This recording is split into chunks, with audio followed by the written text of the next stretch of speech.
Hello there, and welcome to the Sleepy History Channel. Tonight, we drift westward, into a world that seemed to appear almost overnight, then fade just as quickly into legend. A place where distance stretched endlessly, where opportunity called from beyond the horizon, and where lives could change in a single season. The Wild West was not just a setting, but a force. It pulled people across deserts, mountains, and plains, each step filled with risk, hope, and uncertainty. Here, law and order struggled to keep pace with ambition. Towns rose from dust, then vanished back into it. Fortunes were found, and just as often lost. Cultures met, clashed, and reshaped one another in ways that still echo today. If you enjoy these gentle journeys, I invite you to like, subscribe, or share a thought below. It helps others find their way here too, one sleepy soul at a time. But for now, there is nothing you need to do. Let your body soften and your breathing slow. Allow your eyes to grow heavy as your thoughts begin to drift. And as the world grows quieter around you, we will wander together through this remarkable chapter of history. Let's begin. The Wild West was built almost overnight, then vanished just as fast. In many places, the transformation was so sudden, it must have felt unreal. A camp of tents could become a town in weeks. A town of rough wooden buildings could become a city with hotels, banks, and theaters in a handful of years. Then the same place might collapse just as quickly when silver ran out, cattle prices fell, or the railroad chose another route. People often arrived before streets were finished, before laws were settled, and before anyone knew whether the place would last. That speed gave the era its electric feeling. Everything was unfinished, unstable, and full of possibility. A person could step into a landscape that looked empty one spring and find a bustling settlement there by autumn. That is part of what makes this chapter of history so gripping. It was not a slow unfolding. It was a rush of ambition, risk, and reinvention that could disappear almost as suddenly as it came. A single gold strike could pull thousands across a deadly continent. The promise was simple and almost impossible to resist.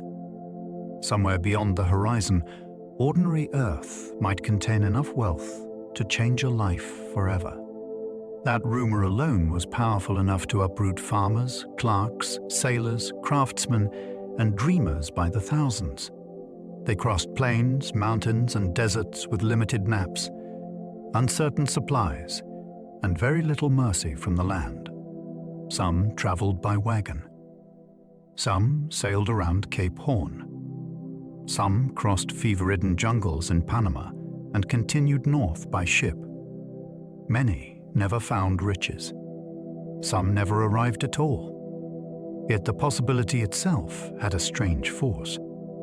Gold made distance feel smaller and danger feel negotiable. It also remade entire regions at astonishing speed. California is the clearest example. Once news spread in the late 1840s, the world seemed to rush there at once. Few events reveal human hope so vividly. People were willing to gamble everything for a chance glittering in river gravel. One railroad could turn empty prairie into a roaring boomtown.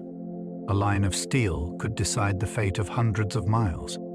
Before the tracks arrived, a settlement might be nothing more than grassland, wind, and a few scattered cabins.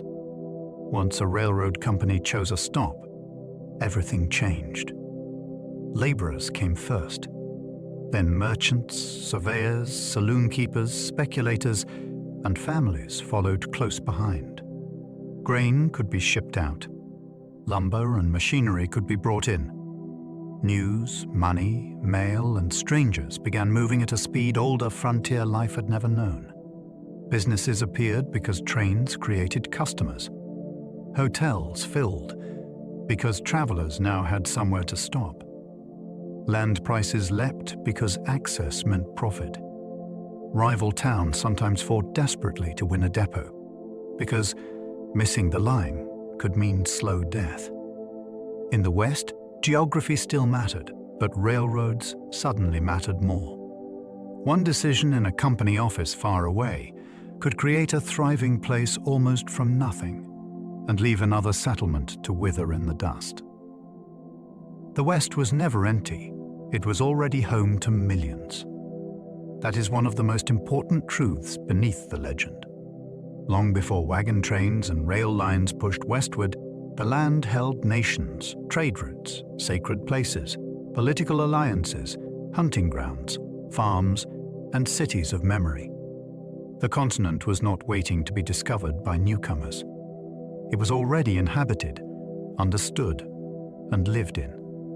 The Lakota, Comanche, Apache, Cheyenne, Nez Perce, Navajo, and countless others knew these landscapes with a depth settlers could barely imagine. They knew where water lay hidden when the herds moved, how weather shifted across the plains, and which routes could mean survival or disaster. Expansion did not enter a blank space. It entered occupied worlds. That changes the emotional center of the story entirely. It turns westward movement from a tale of simple adventure into one of collision, pressure, resistance, and loss. The more clearly that is understood, the more real the era becomes, and the less it resembles the old myth. Cowboys were real, but Hollywood made them far stranger than in real life. The screen gave us a figure of endless gunfights, dramatic showdowns, and lonely heroism. The working reality was tougher, dustier, and far less glamorous. Most were hired laborers handling cattle for long hours and modest wages. They mended gear, watched herds, rode through bad weather, and spent days repeating exhausting tasks that demanded patience more than swagger. Many were very young. Many were black, Mexican, or indigenous, which later popular culture often pushed aside. Their clothing was practical because the work was punishing. Their skills mattered because frightened cattle, swollen rivers, and sudden storms could become deadly without warning. Even the famous image of the mounted rider owes a great deal to older traditions shaped by Spanish and Mexican horsemanship. That does not make the truth less interesting. It makes it more so. The real cattle worker was not a fantasy knight with a revolver. He was part of a hard international labor world that helped feed a growing nation. Some frontier towns had more saloons than homes or churches. That sounds exaggerated until you see how these places often grew. A camp could fill first with single men chasing wages, or cards, or excitement. In that environment, drink, gambling, and quick entertainment became some of the fastest businesses to establish. A saloon needed less patience than a schoolhouse and far less optimism than a church. It could be thrown together quickly, stocked, and opened to customers by nightfall. These rooms were not only for whiskey. They served as meeting places, hiring halls, mail drops, rumor exchanges, political stages, and unofficial courtrooms of public opinion. Deals were struck there. Elections were argued there. Fights began there. In some towns, their sheer number revealed the kind of settlement that had formed. This was not yet a place built for permanence or family life. It was a place balanced on appetite, cash, and uncertainty. That density of saloons tells you how raw the social world could be before deeper roots had time to grow. Lawmen and outlaws sometimes knew each other better than brothers. The frontier was a small world in strange ways. Men moved from town to town, drifted between jobs, served in militias, rode cattle trails, gambled, and crossed paths again and again. Because of that, the line between hunter and hunted was not always a line between strangers. A sheriff might have shared a card table with the man he later pursued. a deputy might once have ridden with a future bandit. Old alliances, resentments, debts, and private knowledge followed people across the West. That gave many confrontations and intimacy that later legends tend to flatten. These were not always clean clashes between virtue and evil. They could be reckonings between people who understood each other's habits, weaknesses, tempers, and histories. In a place where institutions were thin, personal relationships carried enormous weight. Reputation mattered. Memory mattered. Grudges mattered. The result was a world that feels more human and more unpredictable than myth allows, because justice often arrived wearing the face of someone already known. The fastest way west could still kill you before winter. Speed offered no guarantee of safety. A family rushing to claim land or reach a mining district could still be trapped by broken axles, disease, drought, river crossings, or early snow. Trails promised movement, but they also exposed travelers to brutal timing. Leave too late, and mountain passes could close. Push animals too hard, and the wagons became useless. Misjudge water on a dry stretch, and the journey could begin collapsing in a single day. Even the famous overland routes were grave tests of planning, luck, and endurance. Cholera tore through wagon trains in terrifying waves. Accidents killed without drama. Weather turned practical mistakes into catastrophe. This is part of what makes westward migration so astonishing. So many people set out despite knowing the risks. They did not move into comfort. They moved into uncertainty, measured in miles. Reaching the West was not simply a matter of determination. It often depended on surviving a race against distance, season, and the land itself. Barbed wire changed the West as deeply as the revolver. Its power came not from noise, but from control. A cheap strand of twisted wire with sharp barbs could do what walls, guards, and old customs could not. It marked ownership across immense spaces and made that ownership enforceable. Before fencing spread widely, animals moved over open range, and boundaries were often loose, disputed, or seasonal.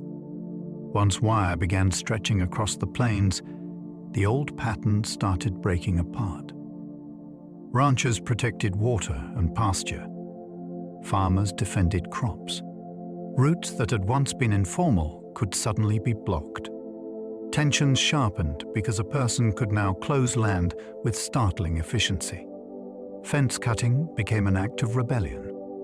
Range wars grew from the question of who had the right to move, graze, and survive. In that sense, barbed wire did something larger than divide property. It changed the logic of Western space itself. The open West of legend did not end only through violence. It ended because thin metal lines taught the land to say no. The Wild West ended not with one gunfight, but with fences, trains, and telegraphs. Popular memory loves a dramatic ending, as though one final showdown closed the frontier forever.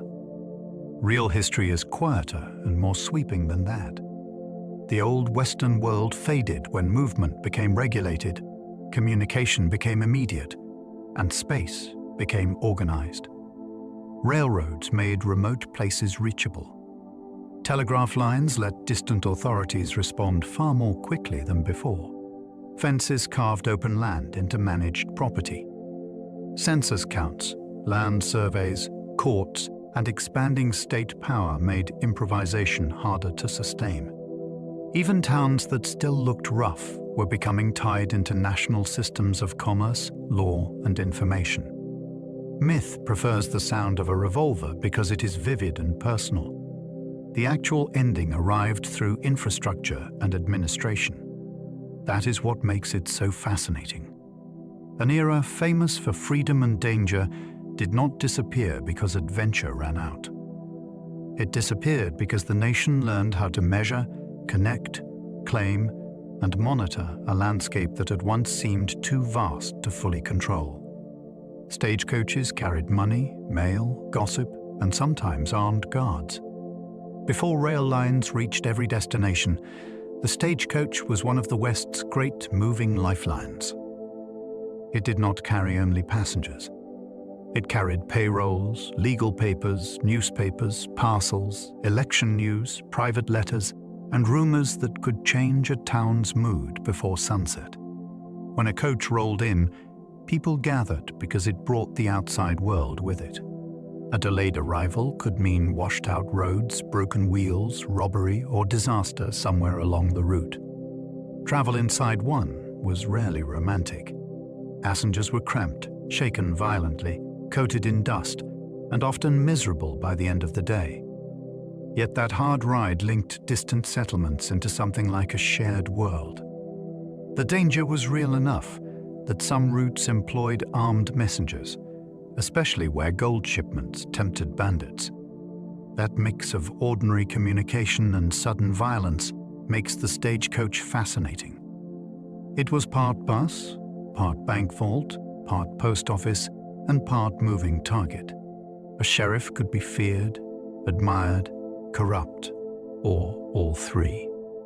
On the frontier, a badge did not create a fixed kind of man. It revealed what sort of man already stood beneath it. Some sheriffs were steady figures who kept order in places that badly needed it. Others drank too much, played favorites, collected fees aggressively, or used the office as a tool for personal power. In many counties, the position was elected, which meant popularity could matter as much as principle. A sheriff might be respected by merchants and hated by ranch hands. He might pursue thieves one month and look the other way the next, depending on money, family ties, or politics. He was often jailer, tax collector, process server, and peace officer all at once. That mixture gave the role unusual reach. It also made failure especially dangerous. In a fast-growing town, a weak sheriff could invite chaos. A ruthless one could bring order at a cost people never forgot. Many famous gunfighters survived because most people missed under pressure.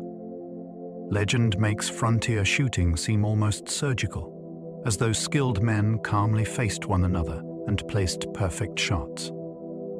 The truth was far more chaotic. Fear wrecks precision. Adrenaline disturbs the hands, narrows attention, and turns timing unreliable. Smoke, noise, poor light, bad footing, and sudden movement made accurate fire even harder. Many armed confrontations ended with wild misses, minor wounds, or confused retreat rather than dramatic death. That helps explain why certain survivors gained such powerful reputations. Staying alive in repeated encounters did suggest nerve and experience, but it also reflected how inaccurate real violence could be. A man who kept his composure while others panicked had a serious advantage. Some gunfighters understood that deeply. They practiced. They avoided wasteful motion. They read rooms well. Most of all, they kept functioning when other people lost control of themselves. That is a more revealing story than myth. Survival often belonged not to the fastest hand, but to the steadiest mind. Dodge City became legendary long before most Americans ever saw it. Its fame traveled farther than its streets. Newspapers, railroad talk, traveling performers, and popular fiction turned Dodge City into a symbol before countless people had any real sense of the place itself. It sat at a crucial meeting point in the cattle trade, where herds coming north from Texas met the machinery of shipment and sale. That alone brought money, noise, transience, and conflict. Young drovers arrived after brutal months on the trail with wages to spend and restraint in short supply. Merchants saw opportunity. So did gamblers, dance hall operators, and law officers trying to contain the consequences. Over time, the city became larger in the American imagination than in geography. It stood for vice, speed, danger, and Western energy, all at once. That symbolic role matters. It shows how the West was becoming a national performance while it was still unfolding. People were already consuming the frontier as a story even as cattle still crowded its streets. Tombstone exploded because silver was found in unforgiving desert country. Its rise makes more sense when you picture the setting. This was not a lush valley waiting to be occupied. It was harsh country where water was scarce, heat could be punishing, and survival itself required planning. Then silver was discovered, and wealth changed what people were willing to endure. Investors poured in. Miners arrived. Businesses followed. Buildings climbed out of the dust because underground riches made the discomfort seem worthwhile. The result was one of the most famous boomtowns in the West, not because the location was welcoming, but because the awe was irresistible. That tension gave the place its edge. Everyday life was shaped by scarcity above ground and expectation below it. Fortunes depended on what could be hauled from deep shafts in a landscape that offered little comfort. Tombstone fascinates because it reveals how powerful mineral wealth could be. It persuaded people to build an ambitious town in a place that nature never intended to make easy. Deadwood grew wild so quickly that rules barely kept pace. Its story begins with a rush and a contradiction. People flooded into the Black Hills chasing gold, even though the area lay within land that treaty agreements had recognized as belonging to the Lakota. That alone gave the settlement a charged beginning. Then growth came so fast that institutions lagged behind almost everything. Claims were staked, disputes erupted, businesses opened, and crowds thickened before stable systems of authority could fully take hold. In that atmosphere, reputations formed quickly, and danger could become entertainment. Gamblers, merchants, laborers, prostitutes, and drifters all tried to carve out a place in a town that felt improvised from one week to the next. Deadwood became famous partly because it seemed to embody raw frontier acceleration. It was not merely rough. It was unfinished in a deeper sense. Rules existed, but often after the fact. That gave the town its volatile energy and helped turn it into one of the West's most enduring names. San Francisco rose from a port into a global city. Before the gold rush, it was a modest settlement with a useful harbor. After gold was discovered, it became one of the great gateways of the Pacific world. Ships arrived carrying fortune seekers, merchants, food, tools, clothing, and ideas from astonishing distances. Some crews deserted as soon as they landed because sailors also wanted their chance inland. Goods from Latin America, Europe, China, Australia, and the eastern United States flowed through the city, and that movement transformed it. Warehouses, banks, newspapers, hotels, and shipping firms grew alongside neighborhoods shaped by migration from around the world. The city's importance was not only regional. It became a hinge between Western mining country and global trade networks. That is what makes its rise so compelling. The Wild West did not develop in isolation. It was plugged into oceans, markets, and migrations far beyond the frontier. San Francisco proves that Western expansion was also an international story unfolding at great speed. Some mining towns vanished so completely they left only bottles and bones.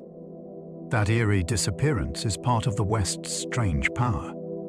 A mining settlement could be loud with hammers, arguments, music, and ambition for a few intense years. Then the ore thinned, prices dropped, or investors moved on, and the place began to empty. Buildings sagged. Roofs failed. Glass shattered. Graves remained. In some cases, almost everything portable was carried away or salvaged.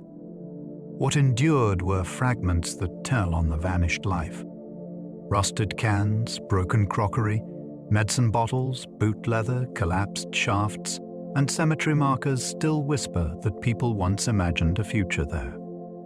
These places matter because they preserve the speed of Western hope and the fragility of Western permanence. People did not always leave because they wanted to. They left because the economic reason for staying disappeared. A ghost town is not just picturesque ruin. It is a record of how fiercely people believed in a place and how quickly belief could fail. The California gold rush transformed the American West in a breath. Very few events changed the region so fast or so completely. Once news spread that gold had been found in California, migration surged with astonishing force. People came by wagon across the continent, by ship around South America, and by sea to Panama before crossing to another vessel. The scale of movement was staggering. California's population swelled. Indigenous communities faced invasion and devastating violence. Trade expanded overnight. Ports grew crowded. Prices soared. New businesses flourished because thousands of arrivals needed food, tools, transport, shelter, and legal services. Even the politics of the United States felt the shock, because a rapidly growing California demanded swift attention at the national level. What makes the rush so gripping is not only the lure of gold itself. It is the speed of the reaction. A mineral discovery in a remote region sent waves through migration, finance, law, and power. It was as though the map of the nation suddenly began moving beneath people's feet. Gold seekers often found disappointment faster than fortune. For every striking success story, there were countless harder lives shaped by exhaustion, debt, and unrealized hope. Many arrived imagining nuggets lying close to the surface, waiting for anyone with courage enough to claim them. By the time large numbers reached the goldfields, the easiest pickings were often gone. What followed was relentless labor in cold streams, dangerous excavations, expensive supply markets, and growing competition. A miner might work for weeks with little to show for it beyond sore hands and mounting frustration. Meanwhile, storekeepers, transport operators, boarding house owners, and tool sellers often earned steadier profits from the rush than the prospectors themselves. That reversal is one of the most revealing truths of the West. Dreams of instant wealth fueled movement, but everyday economies rewarded those who served the dream rather than chased it. The disappointment could be crushing, yet people kept coming. Hope remained powerful even when evidence kept whispering that someone else was more likely to get rich first. Most prospectors earned less from gold than merchants did. That reversal is one of the great surprises of the West. The men in streams and diggings looked like the heroes of the age, but many people who truly prospered stood behind counters instead of sluices. Merchants sold pans, picks, boots, flour, candles, whiskey, and shovels at prices swollen by distance and demand. Boarding house owners charged for a bed and a meal. Freight operators earned money hauling goods into remote camps where every nail and sack of beans had to be transported somehow. Prospectors, by contrast, gambled against luck, weather, exhaustion, and quickly thinning claims. A miner might labor all week and come away with less than the storekeeper earned by noon. That economic twist is deeply revealing. The Great Rush was driven by dreams of discovery, yet stable profit often came from serving the dream rather than chasing it. The West promised sudden riches, but very often it rewarded whoever understood hunger, scarcity, and human impatience best. A good shovel could matter more than a good pistol. The mythology of the West loves the gun because it is dramatic, fast, and easy to remember. Everyday survival often depended on humbler tools. A sturdy shovel could dig a drainage ditch before a storm flooded a camp. It could help carve out a privy, clear a wagon rut, shape an irrigation channel, uncover ore, or bury refuse before disease spread. In mining districts, it was as essential as hope itself. In farming country, it turned labor into infrastructure, one scoop at a time. Even on the trail, practical equipment mattered more often than weapons. Axes, ropes, hammers, and shovels solved the kinds of problems that arrived every day. Pistols addressed rarer moments, though those moments seized the imagination later. That contrast says a great deal about the real West. It was built less by constant gunfire than by repetitive effort. The frontier did not become livable through legend. It became livable because ordinary people kept digging, hauling, and repairing what life demanded.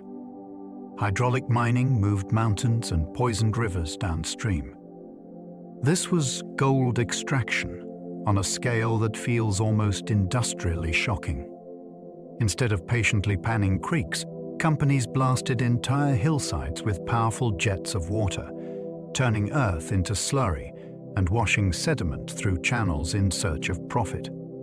The method could strip landscapes with terrifying speed. What had taken nature ages to shape could be reduced to churned waste in a fraction of that time. The destruction did not stay confined to the mine. Mud, rock, and toxic debris surged into rivers, clogged waterways, buried farmland, and damaged communities far away from the source. Downstream farmers watched fertile land smothered under mining waste from people they might never meet. That conflict matters because it shows the West not just as a place of rugged individuals, but as a battleground over who had the right to damage a landscape for wealth. The environmental cost was immense, and the argument it triggered feels strikingly modern. Extraction promised fortunes, but somebody else often paid the price. Silver from Nevada helped finance a growing industrial nation. The riches pulled from the Comstock lode were not merely local windfalls. They fed something much larger. Vast silver production pouring out of Nevada energized banks, investors, transport networks, equipment suppliers, and the financial machinery of a country that was rapidly expanding its industrial power. Mining camps and company offices were linked to eastern markets by credit, speculation, and metal itself. What came out of those underground workings helped lubricate a national economy hungry for capital and confidence. That is part of what makes Western mining so fascinating. It was never just a remote adventure of picks and lanterns. It was tied to furnaces, factories, railroads, and corporate ambition far beyond the desert. The West supplied raw force to a nation building itself into something larger and more connected. Silver, in that sense, was not only treasure, it was fuel for transformation. A harsh mining region in Nevada could influence the direction of the United States more than its lonely landscape might ever suggest. Boomtown streets could be mud in spring and dust by noon. Life in these settlements could shift with the weather in almost comic extremes. After rain, streets became thick, sucking trenches where boots stuck, wagon wheels sank, and animals splashed through filth mixed with refuse and manure. Then the ground could dry quickly under fierce sun and constant traffic, breaking into choking dust that coated clothes, food, lungs, and shop windows. That unstable physical world shaped daily experience more than legends often admit. Walking across town could become an ordeal. Deliveries slowed. Clothing was ruined. Businesses had to adapt to conditions that made even simple movement unpleasant. Yet people still dressed well when they could, opened stores, held dances, argued cases, and tried to build civic life amid the mess. That contrast is part of the fascination. Boomtowns aimed for respectability while the streets themselves resisted it. The environment kept reminding everyone how provisional the place remained. Civilization in the West was often being declared one muddy, dusty step ahead of reality. Fire destroyed frontier towns so often that rebuilding became routine. Many western settlements were frighteningly combustible. Buildings went up fast, often with dry timber, thin walls, wood stoves, oil lamps, and little planning for safety. Wind could turn a small blaze into a racing disaster. One overturned lamp, one chimney problem, or one spark in the wrong place might erase a business district in hours. Water supplies were often limited, and organized fire services were weak or non-existent in younger towns. That made rebuilding a strange frontier skill in its own right. People salvaged what they could, cleared ash, raised new walls, and resumed trade with remarkable speed because they had little choice. Capital and confidence depended on refusing to let fire become the final word. These repeated destructions reveal how precarious Western growth really was. Prosperity did not rest on sturdy foundations at first. It rested on determination, urgency, and luck. A town could look solid from a distance while one bad night still threatened to reduce it to charred emptiness. Wooden sidewalks were common because streets could become impassable swamps.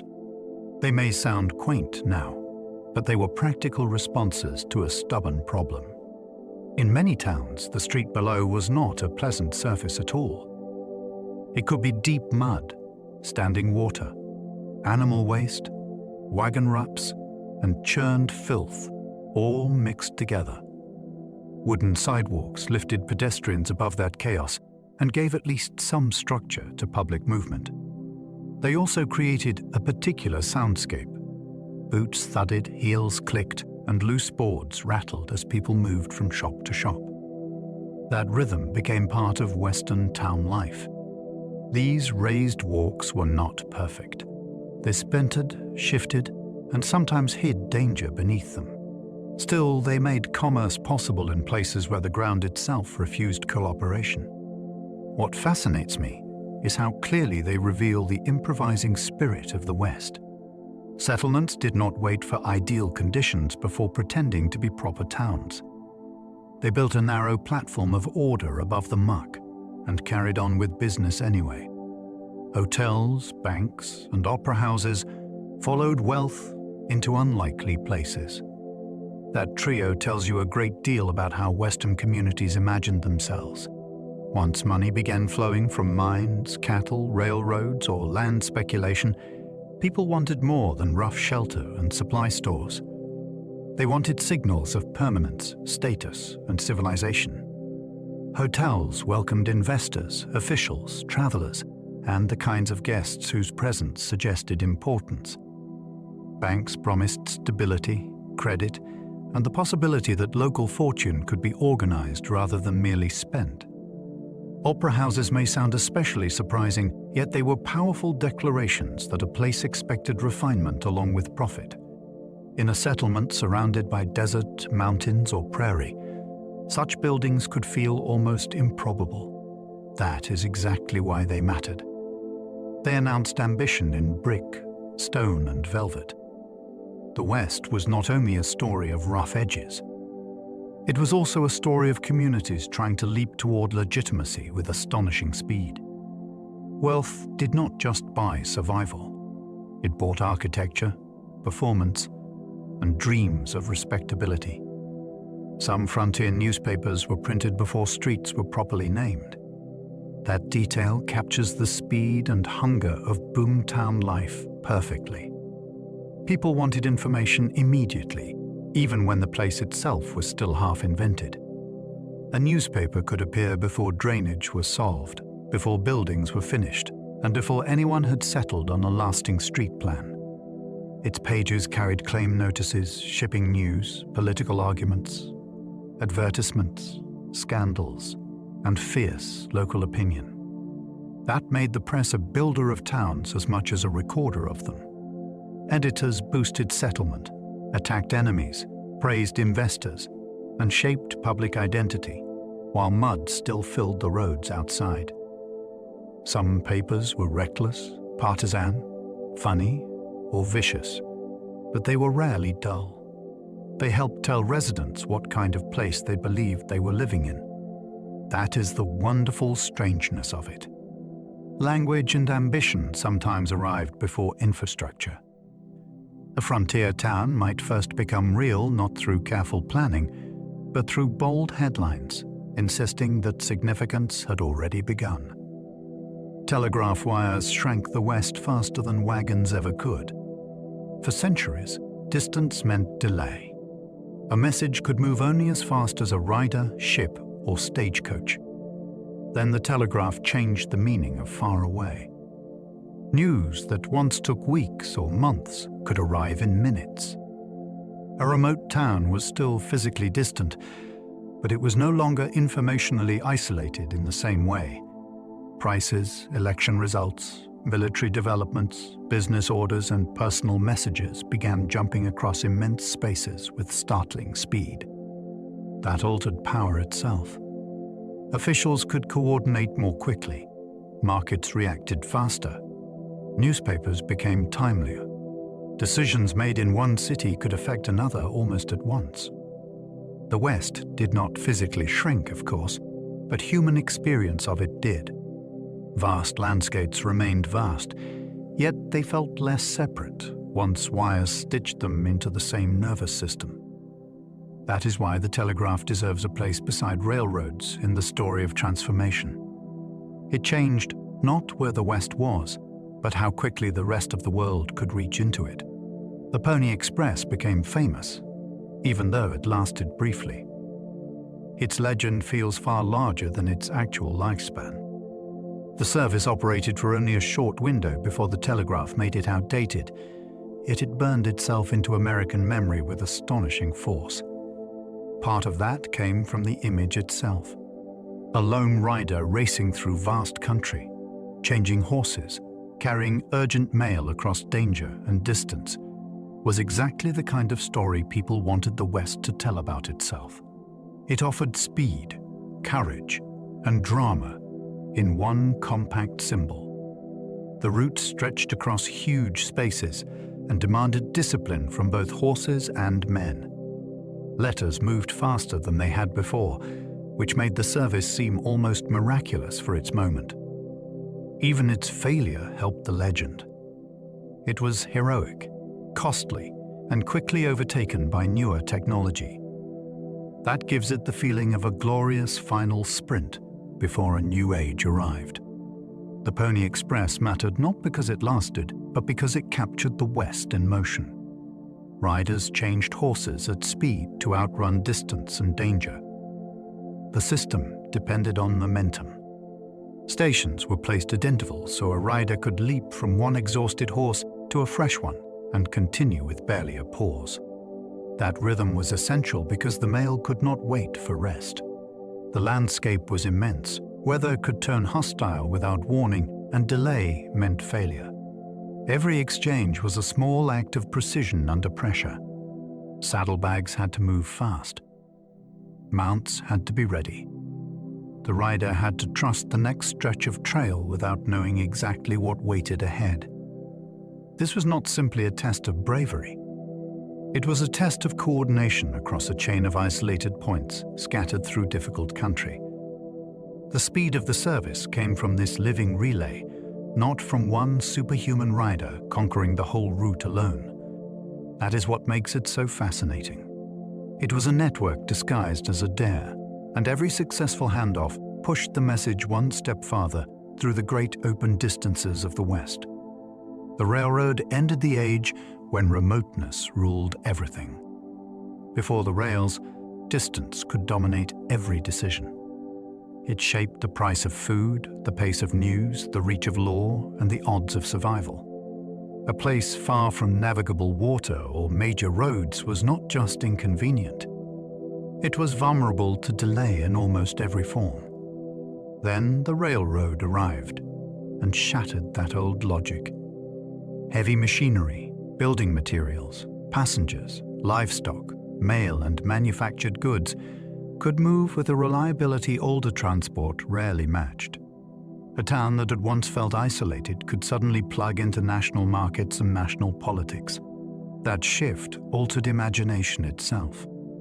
Far western places no longer seemed quite so far. Investors could think bigger. Settlers could move more confidently. Governments could project power more effectively. The railroad did not erase hardship, but it weakened the tyranny of remoteness that had long defined Western life. In doing so, it changed the frontier from a world of separation into a world of connection, commerce, and accelerating control. Tracks stitched the continent together and split communities apart. That double effect is one of the most striking truths about Western railroads. They connected distant regions, sped communication, and made national movement far easier. Yet the very lines that united the country could also divide the places they passed through. A railroad might bring wealth to one settlement while bypassing another only a few miles away, leaving the unlucky town to decline. Within towns, tracks could create physical boundaries that shaped neighborhoods, business districts, and patterns of daily life. They also cut through lands already occupied, disrupting migration routes, grazing patterns, and older local relationships to place. That tension gives the railroad story real depth. Progress did not arrive as a simple blessing. It produced winners and losers, access and exclusion, prosperity and bitterness. Steel lines promised unity at the scale of the nation, but at the scale of the community, they could create fresh fractures. The West was linked together by the railroad, yet many people experienced that linking as a form of loss. Chinese laborers helped build the West while facing brutal prejudice. Their work was foundational, yet their treatment was often cruel and deeply unjust. Thousands of Chinese laborers took on some of the hardest and most dangerous railroad work in the West, including blasting through mountains, hanging in baskets on steep slopes, and enduring punishing weather in remote calm. Camps. Their discipline and endurance were widely recognized by employers when profits depended on it. Even so, white workers, politicians, and mobs often treated them with suspicion, resentment, and open hostility. They were essential to the building of the region, yet denied full belonging within the society they helped create. That contradiction should never be pushed aside. It reveals a West built by many hands, while its mythology later narrowed who counted in the story. Chinese communities also shaped towns through business, food, labor, and family networks, despite discrimination and violence. Their presence makes the history truer and more human. The West was not built by one people. It was built in struggle by many. Rail towns could rise around depots like sparks from steel. A depot was more than a stop. It was a promise. Once trains began halting at a given point, people saw opportunity gather almost immediately. Grain buyers, hotel owners, merchants, blacksmiths, and speculators all understood that movement meant customers, and customers meant money. Streets appeared. Warehouses followed. Houses, saloons, and storefronts took shape around the station because that was where traffic flowed. The depot became the heart from which the town pulsed outward. In some places, the pattern was so rapid it seemed almost unnatural, as though human settlement had learned to obey a timetable rather than geography. That is part of the wonder of rail towns. They show how infrastructure can summon community out of open ground. Yet there was fragility in that speed as well. A town born from the railroad depended on continued relevance to the line. Still, for a while, the arrival of tracks could feel like a spark landing on dry grass and becoming a settlement by sheer force of connection. Time zones were standardized because trains demanded synchronized clocks. Before rail travel became dominant, local time was often just that, local. Towns set clocks by the sun overhead, which meant noon in one place did not perfectly match noon in another. That worked well enough when movement was slow. Once trains began running on tight schedules across long distances, the old system became a serious problem. a network of rail lines needed consistency. Dispatching trains safely required shared time, of hundreds of slightly different local versions of it. Standardization was therefore not only a convenience, it was a matter of coordination and safety in an age of accelerating movement. That is a wonderfully surprising Western detail because it shows how deeply technology could reach into everyday life. The railroad did not just move people and goods. It changed how people understood the hour itself. Something as abstract as time became reorganized to suit steel, steam, and timetables. The West helped reveal that modernity was not only built in space, but also in minutes. Cattle could reach eastern cities only after rails crossed the plains. Before that connection, Western ranching faced a basic limit. Herds could be raised across immense grasslands, but getting beef to distant urban markets was slow, difficult, and expensive. Railroads changed that equation dramatically. Once tracks linked the plains to eastern population centers, cattle became part of a massive commercial system rather than a regional possibility. Ranching expanded because transport finally matched production. Towns at key shipping points grew busy with stockyards, buyers, drovers, and all the businesses needed to support them. This is why the railroad belongs so centrally in the story of the cattle kingdom. It did not merely help an existing industry. It made large-scale success possible. The famous drives northward were shaped by the search for railheads where animals could be loaded and sent east. Without that steel connection, Western cattle might have remained a local resource instead of a national one. The image of the cowboy on the plains was tied, more than it first appears, to distant city appetites. Buffalo hides once filled rail cars while herds collapsed around them. The scale of destruction is hard to fully absorb.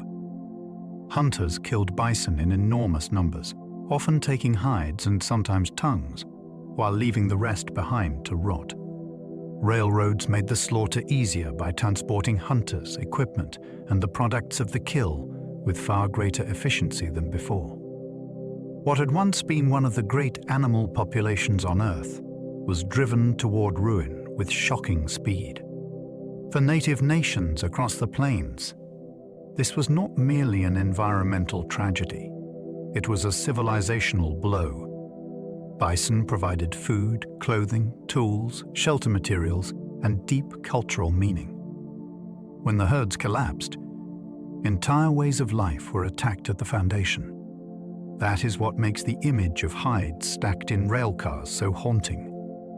It captures profit and devastation in the same frame. The West's transformation was not only a story of building and connecting, it was also a story of systematic destruction, carried forward by markets, transport, and human hunger on a staggering scale. Expansion was driven as much by paperwork as by wagon wheels. The romance of westward movement often focuses on motion, wagons creaking across plains, riders on horseback, and camps beneath open skies. Yet behind that visible journey sat an enormous world of documents. Surveys measured land. Deeds transferred it. Claims established rights to mines and water.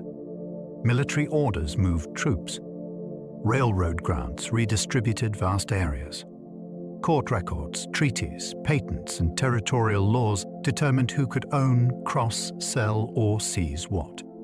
That paper world may seem less exciting than the trail, but it shaped the West just as deeply. It converted landscapes into property, conflicts into cases, and conquest into administration. In many ways, expansion became durable only when it was written down, mapped, stamped, and filed. That is why paperwork matters so much here. The West was not transformed by courage alone. It was transformed by clerks, surveyors, lawmakers, and speculators whose decisions could redirect lives from far away. Under the legend of motion stood a dense machinery of documents. The Homestead Act turned survival into a legal gamble. the promise sounded almost miraculous. A person could claim land and, through residence and improvement, make it legally their own. Yet the offer came with brutal conditions hidden inside that hopeful vision. The acreage might look generous on paper, but much of the Great Plains was dry, exposed, and difficult to farm without capital, experience, or luck. A homesteader had to prove endurance as much as ownership. Build a dwelling. Work the land. Stay long enough. Hope the weather cooperated. Hope the soil yielded. Hope isolation did not break the family before the law rewarded persistence. The gamble was deeply American in spirit, but also deeply unforgiving in practice. Many succeeded only through extraordinary labor. Many others failed because the legal framework imagined a sturdier, wetter, more forgiving world than the one they actually entered. That is why this law feels so fascinating. It transformed the dream of property into a test of weather, will, paperwork, and survival. Some settlers claimed land they could never realistically farm. The map made it look possible. A parcel appeared as a neat shape on paper, something measurable, ownable, and full of promise. The land itself often told a harsher story. In many Western regions, soil, rainfall, temperature, distance from markets, and lack of timber made successful farming far more difficult than Eastern assumptions allowed.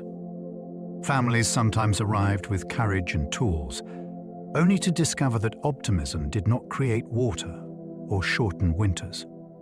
Some claims were made speculatively. Others were born from genuine hope, but rested on a misunderstanding of what the environment would permit. Crops failed. Debt rose. Houses decayed. Livestock suffered. A title deed could not guarantee a harvest. That gap between law and landscape is one of the great Western dramas. People believed possession meant possibility, yet the ground often refused the bargain. The tragedy was not a lack of effort. It was that effort alone could not always persuade the plains to become something they were not. Sod houses were built from earth when timber was scarce. On the treeless plains, necessity created one of the most distinctive homes in Western history.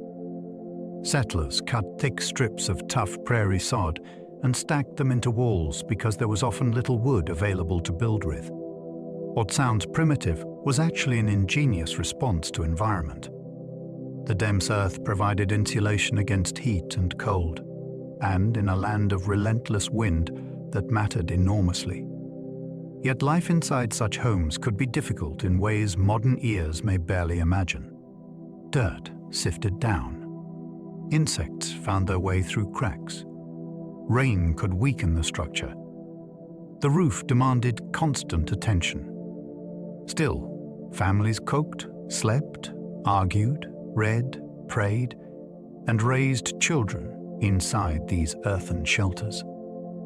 That is part of what makes them so memorable. They show how Western settlement depended on adaptation rather than ideal conditions.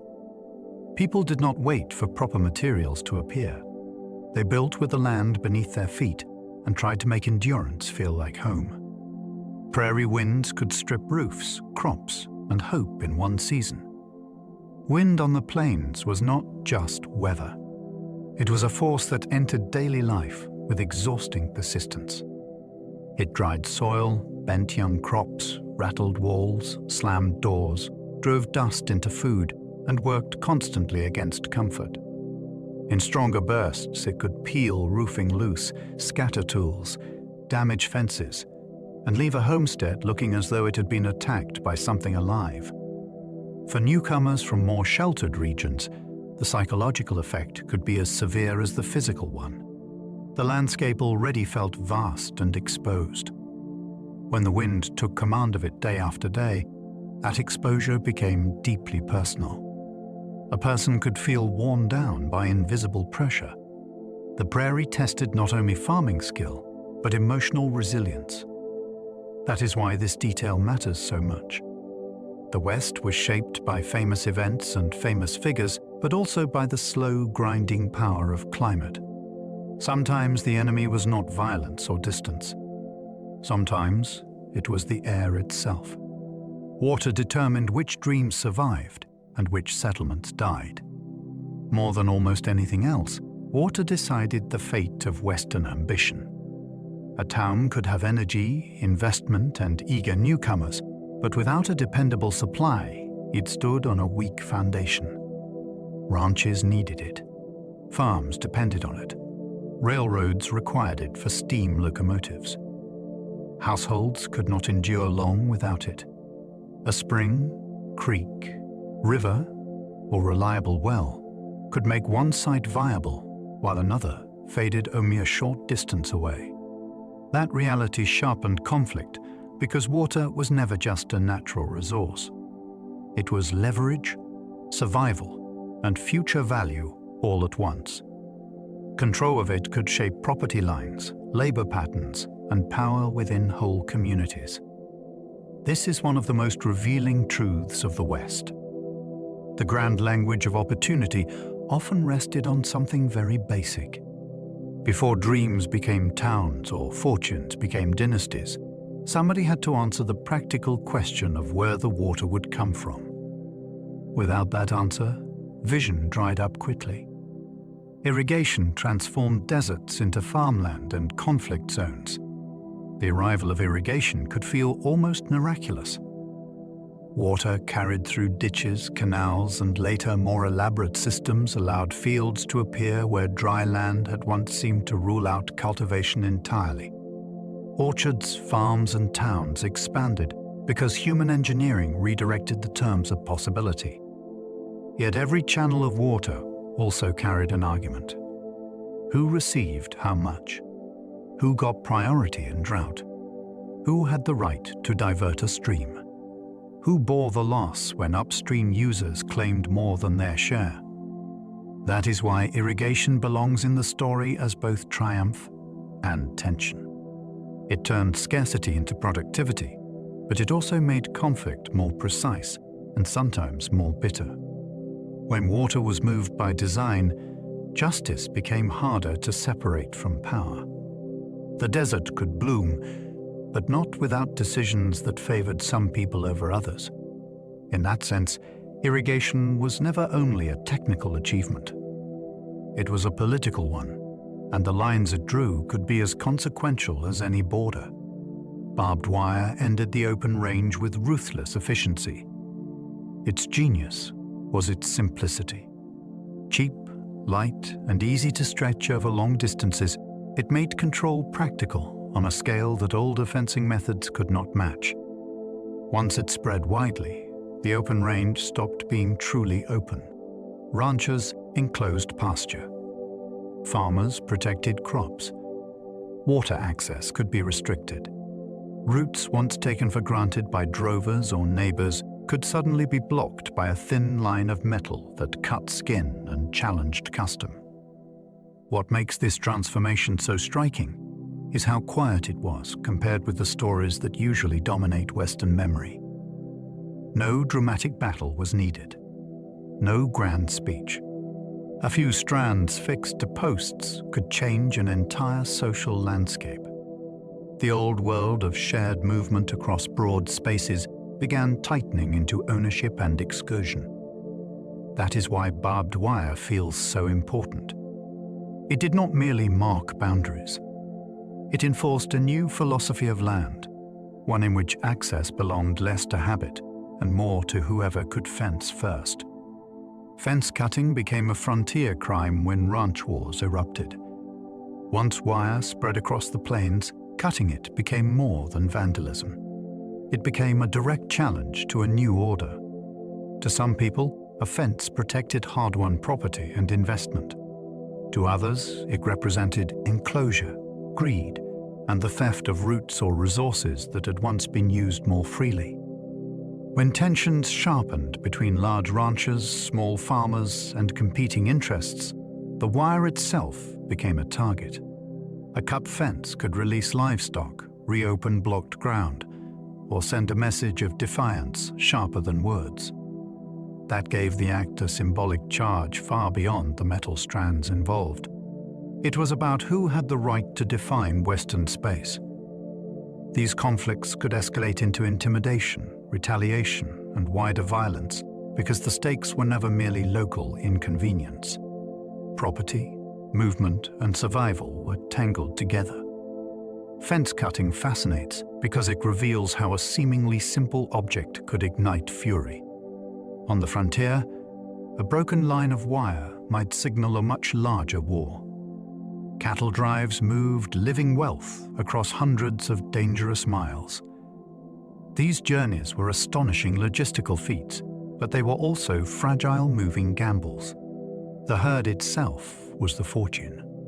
It had to be kept alive, directed, protected, and delivered across plains, rivers, storms, and unfamiliar ground.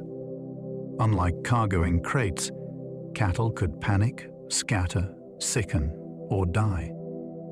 They needed grass, water, and steady handling. Every mile carried risk because the wealth on the hoof could turn chaotic in an instant. That is part of what makes the drives so gripping. They were not simply long rides. They were sustained acts of management over restless, vulnerable, high-value animals, moving through a landscape full of hazards. The men on the trail were not transporting objects. They were escorting a breathing investment that could collapse under heat, injury, weather, or fear. When a herd reached its destination in saleable condition, the achievement was immense. A successful drive meant that order had been imposed on distance, danger, and animal instinct for week after grinding week. Trail bosses managed storms, stampedes, rustlers, and exhausted men. Leadership on a cattle drive demanded far more than toughness. A trail boss had to read weather, judge routes, negotiate crossings, manage supplies, and make decisions quickly when trouble broke loose.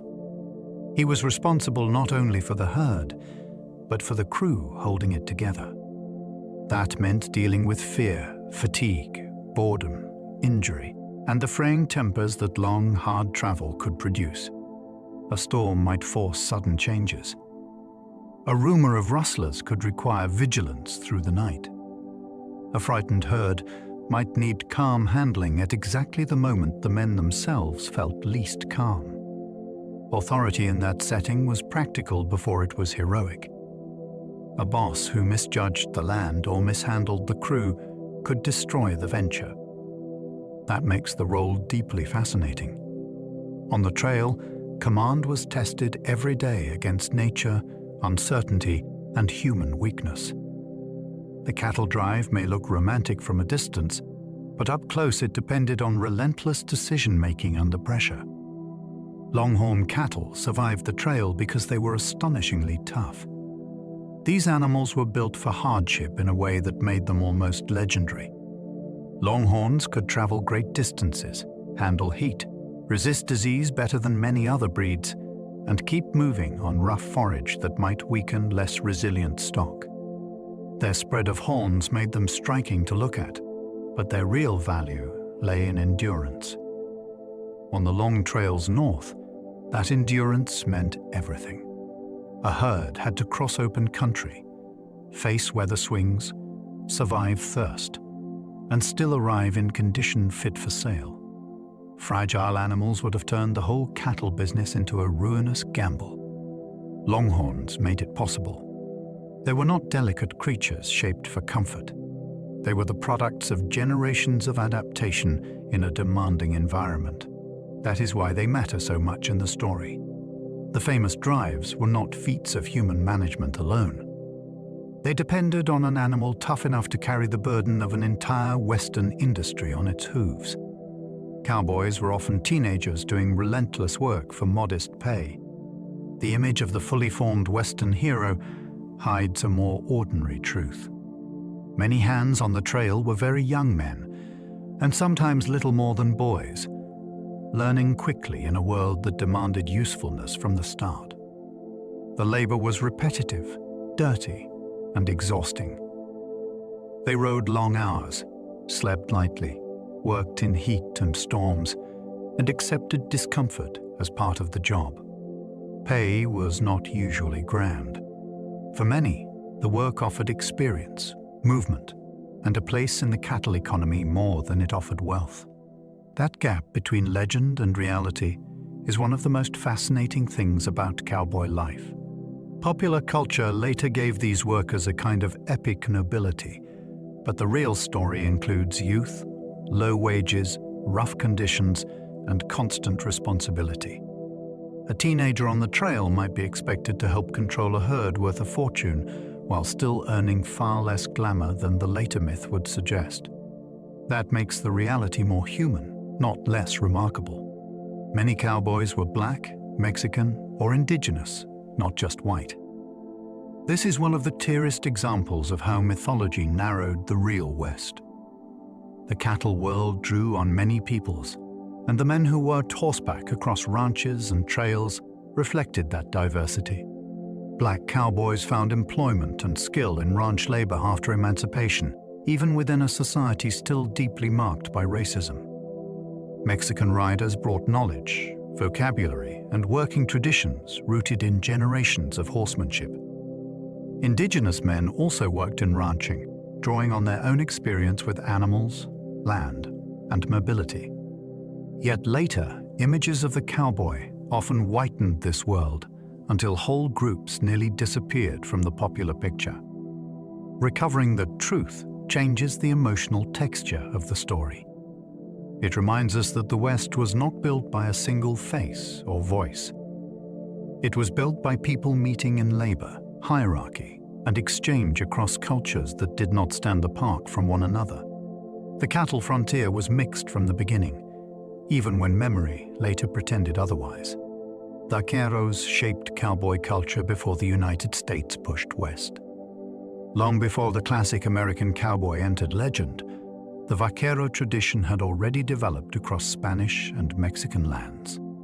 These skilled horsemen refined methods of herding, roping, riding, and cattle handling that would later become central to Western ranch work north of the border. That inheritance is everywhere once you begin listening for it. It lives in techniques, in equipment, and in the working language of the range. More importantly, it lives in the idea of the mounted cattle worker itself. The American West did not invent this figure from nothing. It adopted, adapted, and often under-acknowledged a much older tradition already thriving in the Borderlands. That makes the history richer and more honest. Cowboy culture was not a purely national creation born from empty space. It emerged through contact, borrowing, and continuity across shifting political lines. The story begins earlier than many people imagine, and its roots run deep into Spanish and Mexican experience on horseback in lands later claimed by the United States. Chaps, lassos, and rodeo skills all came from Spanish traditions. So much of what feels instantly recognizable about cowboy life carries older Iberian and Mexican roots. The lasso, or lariat, belongs to a long tradition of rope work, essential for managing cattle from horseback. Chaps grew from protective gear designed to guard a rider's legs against brush, thorns, and rough country. Skills later celebrated in rodeo also emerged from practical ranch labor, where balance, control, and nerve mattered every day. None of these things began as theater. They were tools, habits, and techniques shaped by working necessity in lands where mounted stock handling had already developed over generations. That is what makes this fact so compelling. It reveals how much of the so-called American West was inherited rather than invented. The mythology often presents cowboy culture as though it sprang fully formed from the plains, but the real story is one of transmission. Traditions crossed languages and borders first, then became icons only later. The legend wears Spanish fingerprints everywhere. Branding was essential because cattle looked nearly identical in vast herds. In a world of open grazing and enormous mixed herds, ownership could become impossible to track by memory alone. One brown steer among hundreds or thousands did not announce whose property it was. Branding solved that problem with painful clarity. A heated iron left a distinctive mark that could be recognized at a glance, even after long movement across wide country. It turned an animal into legally legible property. That mattered because cattle represented serious value, and confusion over ownership could quickly become dispute, accusation, or theft. Roundups depended on those marks. Sales depended on them. Lawsuits and tempers could hinge on them. This is what makes branding so interesting beyond the dramatic image. It was not merely ranch custom. It was a system for imposing order on a landscape where wealth moved, mixed, and blurred. In the open West, a brand was identity burned into hide. Without it, the cattle economy would have drowned in uncertainty and argument. A stampede at night could destroy months of work in minutes. Imagine a herd already uneasy in darkness. Hundreds or thousands of animals packed together, half sleeping yet always alert to movement, thunder, scent, or sudden noise. Then something startles them. A crack of sound, lightning, a panicked animal, or a rider's mistake can ripple outward faster than thought. Once the herd breaks, it becomes an avalanche of muscle and fear. Men can be thrown, trampled, lost, or separated. Cattle scatter across miles. Valuable animals vanish. Injuries mount. Order that took weeks to maintain can collapse almost instantly. This is one reason night duty on the trail mattered so much. Riders circled, watched, and listened, because darkness made danger harder to read and harder to stop. The stampede remains one of the most dramatic realities of cattle work because it joined economics and terror so closely. It was not just frightening. It threatened the entire enterprise.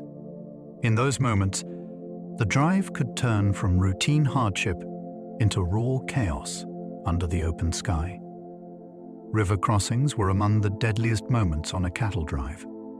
A river looked simple from the bank until the herd entered it.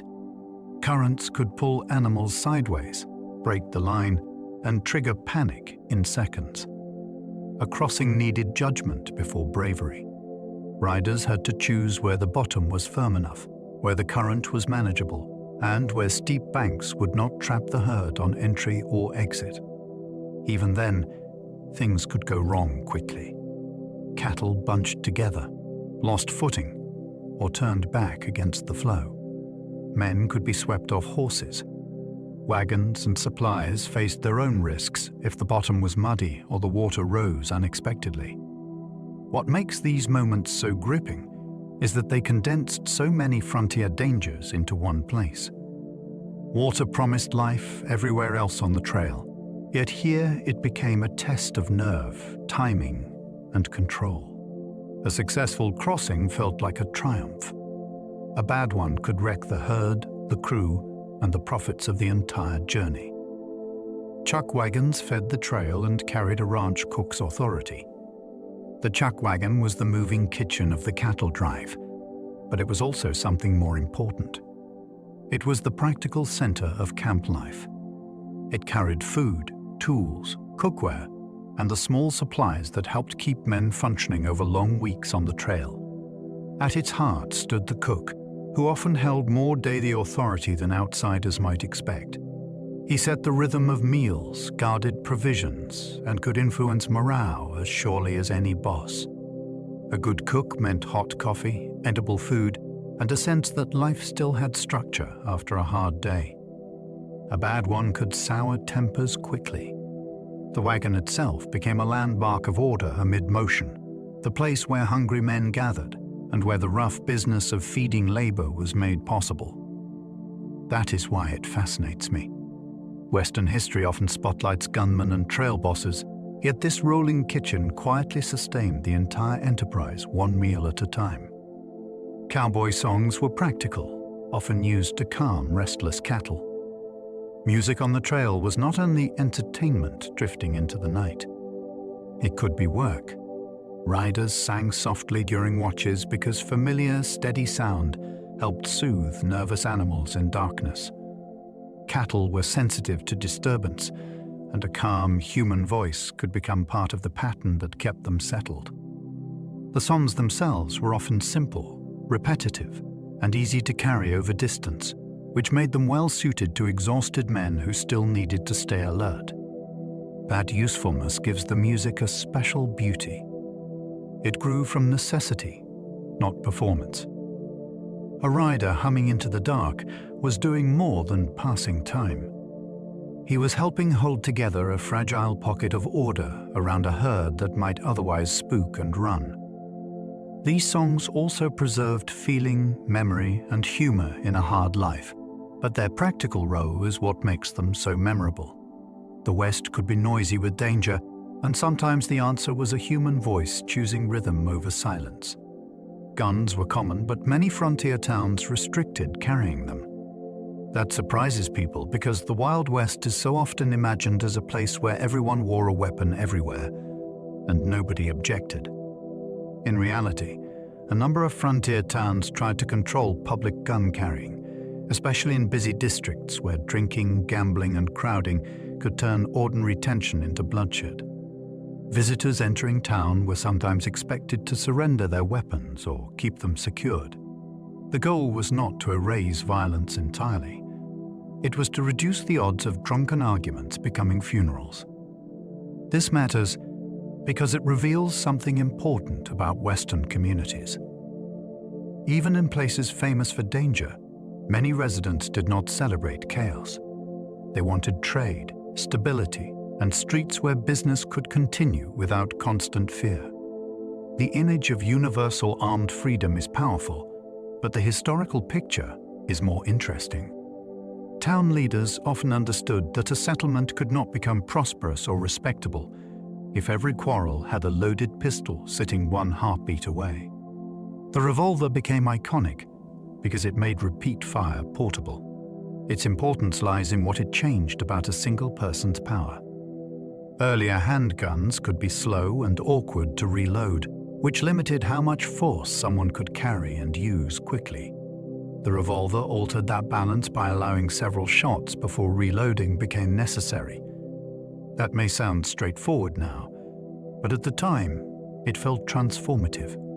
A traveler, lawman, soldier, or outlaw could carry repeated fire in one hand, on horseback, on foot, or in the middle of confusion.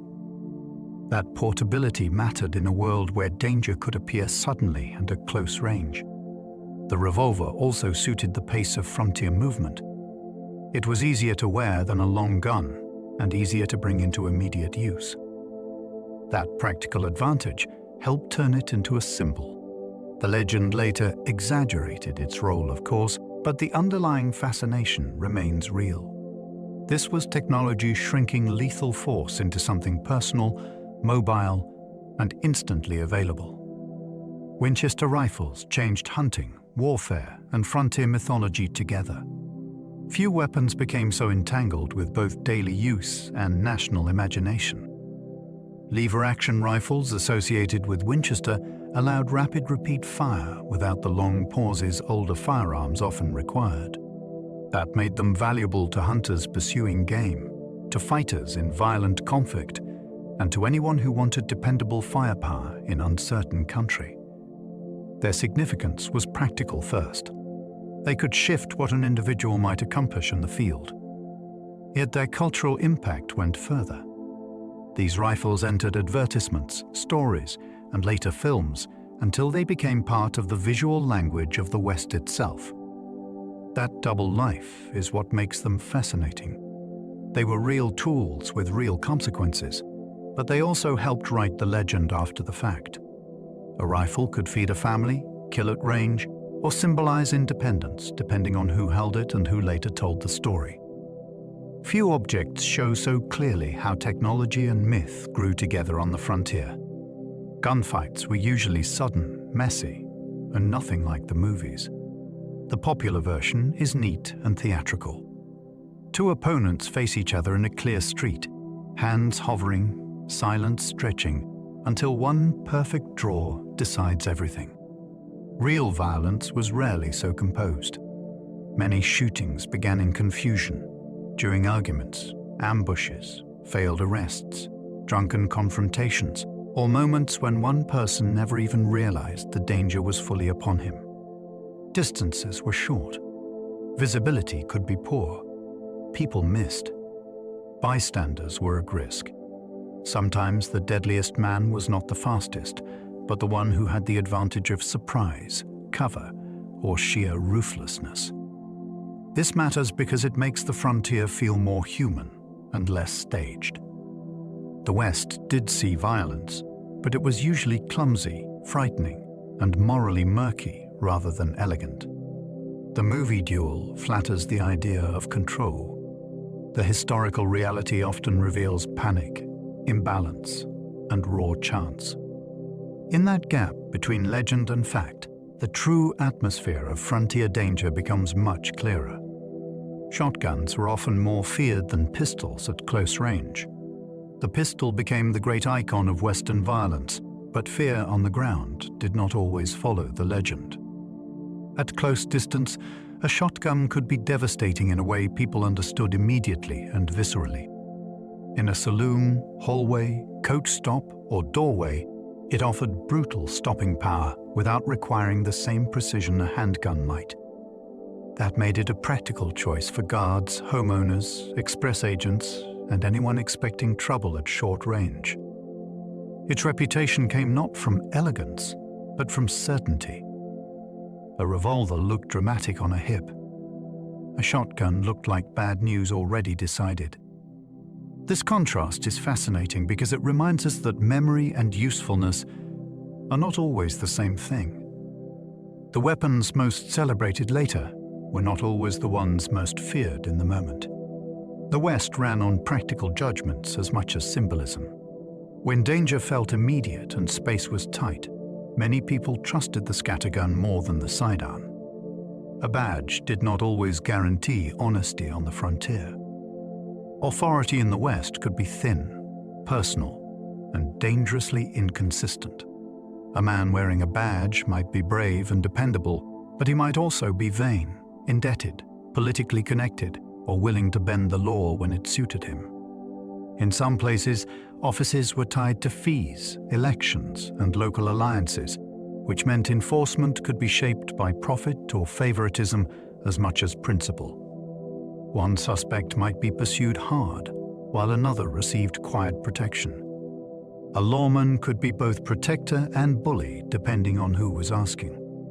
That ambiguity makes the frontier far more compelling than a simple tale of heroes and villains. The institutions were still developing, and that left wide room for personality to matter. A town might sleep better because of one officer and live in fear because of another. The badge carried authority, but not automatic virtue. In a rough world where reputation traveled fast, people often judged the man first and the symbol second. Vigilantes appeared where courts were weak, distant, or mistrusted. When formal justice seemed too slow, too corrupt, or too fragile to protect a community, some residents took punishment into their own hands. That could begin with the language of necessity. People feared theft, murder, or disorder, and believed official channels would not solve it. A vigilance committee might present itself as the answer, claiming to defend honest citizens when institutions failed. Sometimes these groups did emerge from genuine frustration. Yet the danger was built into the idea from the start. Once private citizens claimed the right to arrest, judge, and punish outside normal process, justice could become something harsher and far less reliable. Personal grudges, panic, prejudice, and rumor all found room to operate. That is why vigilante history feels so gripping and so uneasy at once. It reveals how badly people wanted order, but also how quickly that desire could mutate into uncontrolled power. On the frontier, the absence of trusted courts did not create fairness. it often created something far more dangerous. Frontier justice could be swift, public, and deeply unfair. Punishment in Western communities was often shaped by urgency, spectacle, and imperfect information. A town under stress might demand action quickly, especially after a violent crime, theft, or threat to public order. Trials could be rushed. Evidence could be thin. Public emotion could weigh more heavily than careful procedure. In some cases, punishment was carried out in full view of the community, turning justice into performance as much as judgment. That public element mattered. It warned others, reassured some, and frightened many. Yet speed and visibility did not guarantee truth. The same crowd that wanted safety might also be vulnerable to rumor, anger, or prejudice. This is one of the most sobering parts of Western history. People often speak of frontier justice as though it were rough but efficient. In reality, it could be deeply unstable. A community's hunger for order might produce decisions that were irreversible long before anyone had fully asked whether the right person was paying the price. Posses were ordinary citizens asked to chase danger at speed. The word sounds cinematic now, but the reality was often improvised and tense. When a sheriff needed help pursuing a suspect, recovering stolen property, or responding to sudden violence, he might call on local men to join the chase. These were not professional forces in the modern sense. They could be ranchers, shopkeepers, laborers, or travelers who had been pulled into law enforcement for a day because circumstances demanded numbers. That gave a posse a strange character. It combined civic duty, excitement, fear, and uncertainty in one fast-moving group. Some members may have known how to ride and shoot well.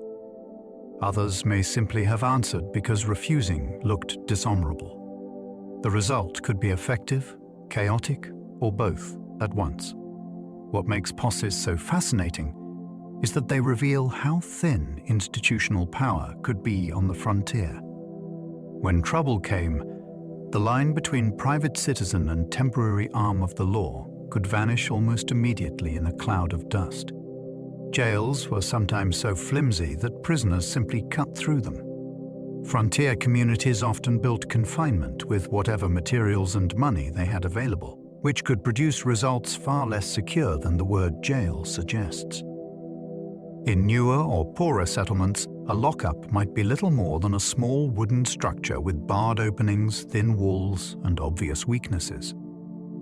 A determined prisoner with time, a hidden tool, or outside help could exploit those weaknesses surprisingly easily. Escape stories were therefore not rare flourishes of legend.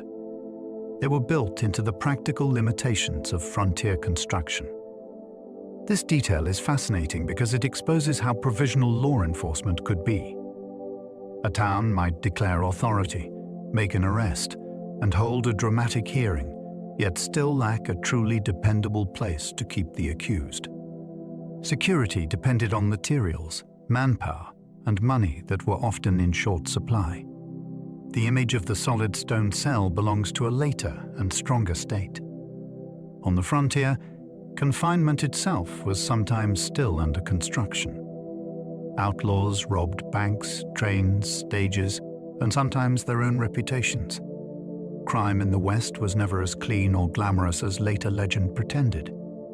An outlaw might steal from a bank one season, hold up a stage another, then spend months lying low, quarreling with partners, wasting money, or making foolish choices that damaged his own standing as surely as any pro. Lawman could. Reputation mattered in that world, and many robbers understood it. Fear could help a gang succeed before a weapon was even drawn. Yet, reputation was also fragile. A botched robbery, a drunken boast, needless cruelty, or a betrayal inside the group could turn supposed fame into embarrassment. Some criminals were less formidable than the stories said. Others helped ruin themselves by seeking attention they could not control. That is what makes Western outlawry so fascinating. The robber was not only fighting banks, guards, and posses. He was also trying to manage a dangerous public image, one that could protect him for a while, then expose him just as quickly. Jesse James became a legend, partly because newspapers helped build him. His story did not spread on horseback alone. It spread through print. Newspapers turned robberies into drama, turned escape into suspense, and helped recast a violent criminal as something more politically charged and emotionally compelling to many readers. Some editors condemned him. Others, openly or indirectly, gave his career a strange aura by linking him to post-war bitterness, regional identity, and the language of resistance. That mattered enormously. A robbery in one place could become a legend hundreds of miles away because print amplified it, sharpened it, and shaped how people felt before they knew many facts. James understood publicity too. He was not merely hunted by the press. He benefited from it. The result was one of the clearest examples of media power in the West. A gunman became more than a man because newspapers helped script him into a symbol. His legend reveals that the frontier was not only lived at gunpoint, it was also narrated in ink. Butch Cassidy stayed famous because charm can outlive the truth. Not every outlaw remains vivid for the same reason. Some survive in memory through terror, others through violence, and some through something more slippery. Cassidy endured partly because stories about him often carried wit, style, and a sense that he was more personable than the average bandit. Whether every such tale was true matters less than the effect. People are often drawn to rogues who seem clever, relaxed, and oddly likable, even when they are plainly criminal. That quality softened his image without erasing the seriousness of what he did. It also made later retellings especially durable. A charming outlaw fits the imagination neatly. He feels like someone a storyteller wants to keep around. That is why Cassidy fascinates beyond the robbers themselves. His afterlife shows how personality, or at least the idea of personality, can shape memory. In the West, charm could become a strange kind of armor, protecting a reputation long after harder facts began to blur. Billy the Kid died young, then became older in myth. His actual life was short, but the legend never stopped aging. That is one of the strangest things about him. A young man involved in violence, escape, and frontier conflict died before he had much chance to become anything else. Yet the stories kept growing, layering maturity, mystery, and scale onto a life that ended early. The kid became larger than his years because people kept returning to the same irresistible ingredients: youth, danger, speed, defiance. An early death freezes a figure in a powerful way. There is no long decline, no dull old age, no slow fading into ordinary life. Instead, there is an opening for myth to keep speaking after the body is gone. That is exactly what happened here. He remained forever unfinished, and unfinished figures invite invention. The real life matters, of course, but the legend matters too, because it shows how Western memory could take a brief life and stretch it into something that felt almost timeless. Wild Bill Hickok was famous long before he entered legend. That makes him especially interesting among frontier figures.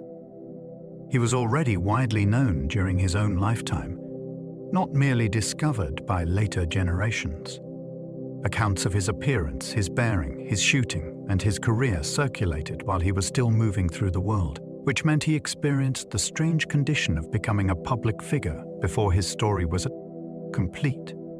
That early fame mattered because it shaped how people looked at him in the moment. Every action could be read through expectation. Every story attached to him grew more potent because he was already a name. He stood at the edge where reality and performance began blending in real time. By the time legend fully claimed him, the process had long been underway.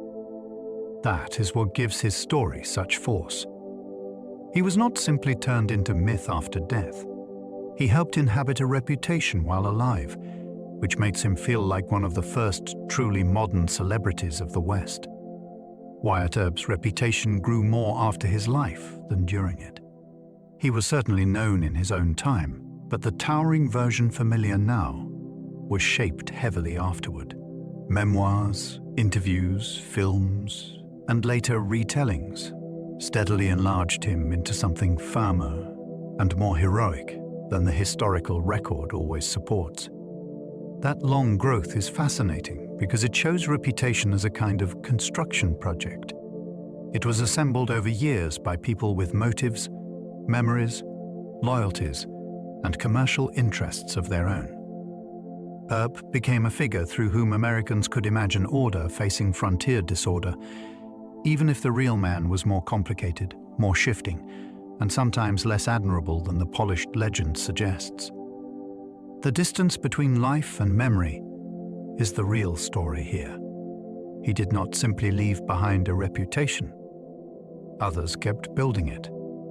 That process reveals how the West itself was being rewritten in the 20th century.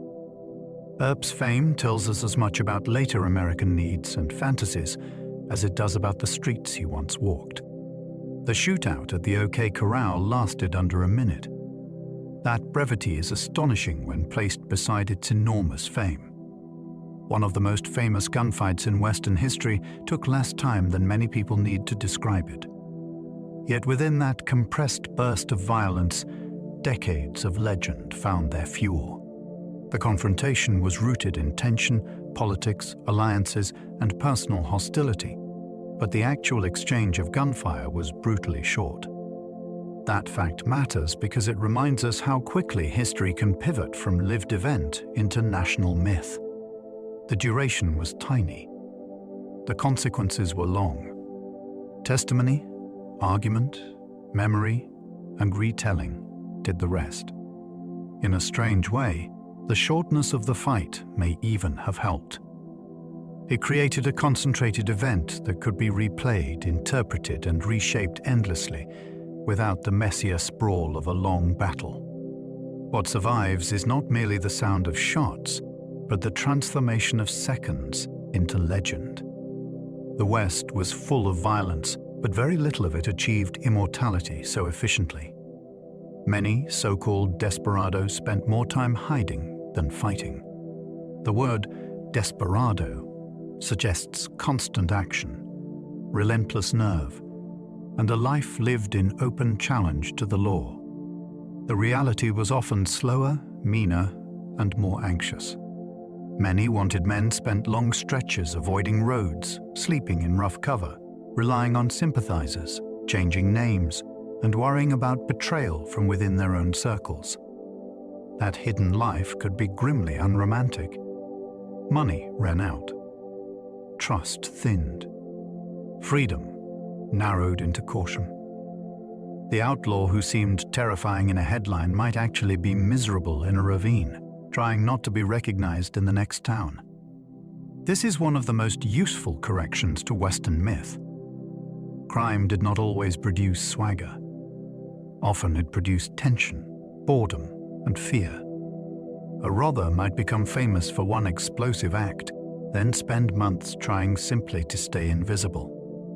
The West loved dramatic names, but beneath many of them was a fugitive life defined less by fighting than by the exhausting labor of not being found. Wanted posters often exaggerated crimes to stir panic and pursuit.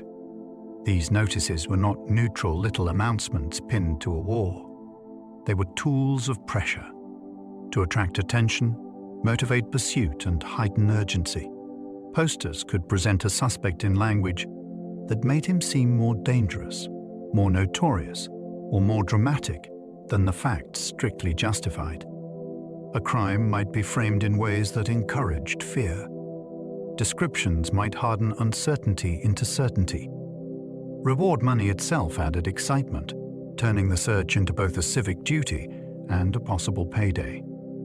This mattered because many people encountered the outlaw first as printed language, not as a person. The poster helped create the emotional atmosphere around the chase. It could transform an unknown thief into a looming menace before capture ever occurred. That is what makes these scraps of paper so fascinating. They sat between law and theater. They served real investigative purposes, but they also shaped imagination, sharpened rumor, and helped manufacture the dangerous aura that Western outlaw history still carries. Train robbers relied on timing, horses, and the terror of surprise. A train was powerful, but it was not invulnerable. Robbers who targeted one needed planning precise enough to turn motion into opportunity. They had to know the route, the likely contents, the weak points, and the stretch of country where intervention would be hardest. Timing mattered because the strike had to come fast, before resistance could organize, and before the gang lost control of the moment. Horses mattered because escape still depended on leaving the rails behind and vanishing into open country. Above all, surprise mattered. A train full of passengers and crew could be intimidating in numbers, but sudden fear could freeze that advantage. The robbers wanted shock to do part of the work for them. That mix of calculation and drama is what makes train robbery so memorable. It was an attack on movement itself, on one of the great symbols of modern power in the West. For a few minutes, speed, industry, and confidence could be stopped by audacity and terror. Native nations fought expansion long after textbooks claimed the war was over. The old classroom version often makes Western conflict sound brief and settled, as though resistance ended once a few famous battles were finished. The reality was far longer and far less tidy. Native nations across the West continued resisting invasion, confinement, and military pressure in different ways over many years. Some fought openly. Some withdrew strategically. Some negotiated, adapted, or resisted through survival itself when armed conflict became impossible. That long endurance matters because it changes the rhythm of the story. Expansion was not a clean march across a passive map. It was a grinding struggle against peoples who knew the land, understood the stakes, and refused to disappear simply because officials declared them defeated. Even after major campaigns ended, conflict remained alive in policy, movement restrictions, ration systems, and the constant attempt to control native life. The war did not really end when textbooks used to say it did.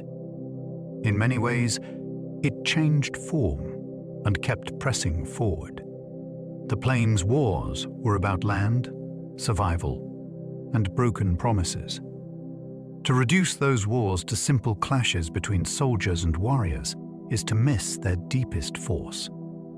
At the heart of the struggle lay the land itself, not merely as territory on a map, but as hunting ground, homeland, memory, and the basis of future life. When treaties were signed, altered, ignored, or broken, the consequences reached far beyond diplomacy. Food security changed. Movement changed. Sacred places became endangered. The ability of a people to remain itself came under threat. That is why the fighting was so fierce and so emotionally charged. This was not only about military victory. It was about whether entire nations could continue living in recognizable ways. Broken promises sharpened every conflict because they taught native communities that official assurances might vanish the moment gold, settlement, or political convenience demanded it. Once that trust collapsed, war became more likely and more bitter. The Plains Wars were therefore struggles over survival under conditions where trust had already been badly shattered. Bison destruction was a weapon as well as a market frenzy. The slaughter was driven by profit, but it also served power. Commercial demand for hides encouraged mass killing on a shocking scale. Yet many officials and military thinkers also understood that destroying the herds would strike native nations at the center of their existence. For peoples whose lives depended on bison for food, shelter materials, clothing, tools, and trade, the collapse of the herds meant hunger, dislocation, and mounting dependence. That is why this history feels so chilling. It was not just reckless exploitation of an animal population. It became a strategy that weakened resistance by attacking the conditions of life itself. Hunters, railroads, markets, and policy all moved in ways that made the outcome devastating. The plains were transformed by carcasses, stripped hides, and silence where immense herds had once thundered. When the bison vanished, military pressure became even harder to resist. The destruction, therefore, belongs to both environmental history and the history of war, because it functioned as both. Reservations confined entire nations to smaller and harsher worlds. A reservation was never just a change of address. It was a forced shrinking of possibility. Peoples who had moved across broad homelands, hunted seasonally, traded over long distances, and organized life according to their own rhythms were often pushed onto restricted lands chosen for administrative convenience rather than cultural continuity or ecological abundance. The result could be devastating. Food systems were disrupted. Sacred geography was severed. Autonomy narrowed. Dependency grew. What had once been a people's own world became a controlled space watched by agents, regulated by policy, and often sustained by unreliable rations. That confinement was physical, but also psychological and political. It announced that movement, authority, and future life would now be subject to outside permission. This is why reservation history must be understood with seriousness. It was not a benevolent solution to conflict. It was a mechanism of compression. Entire nations were forced into reduced landscapes that could not fully support the life they had known before.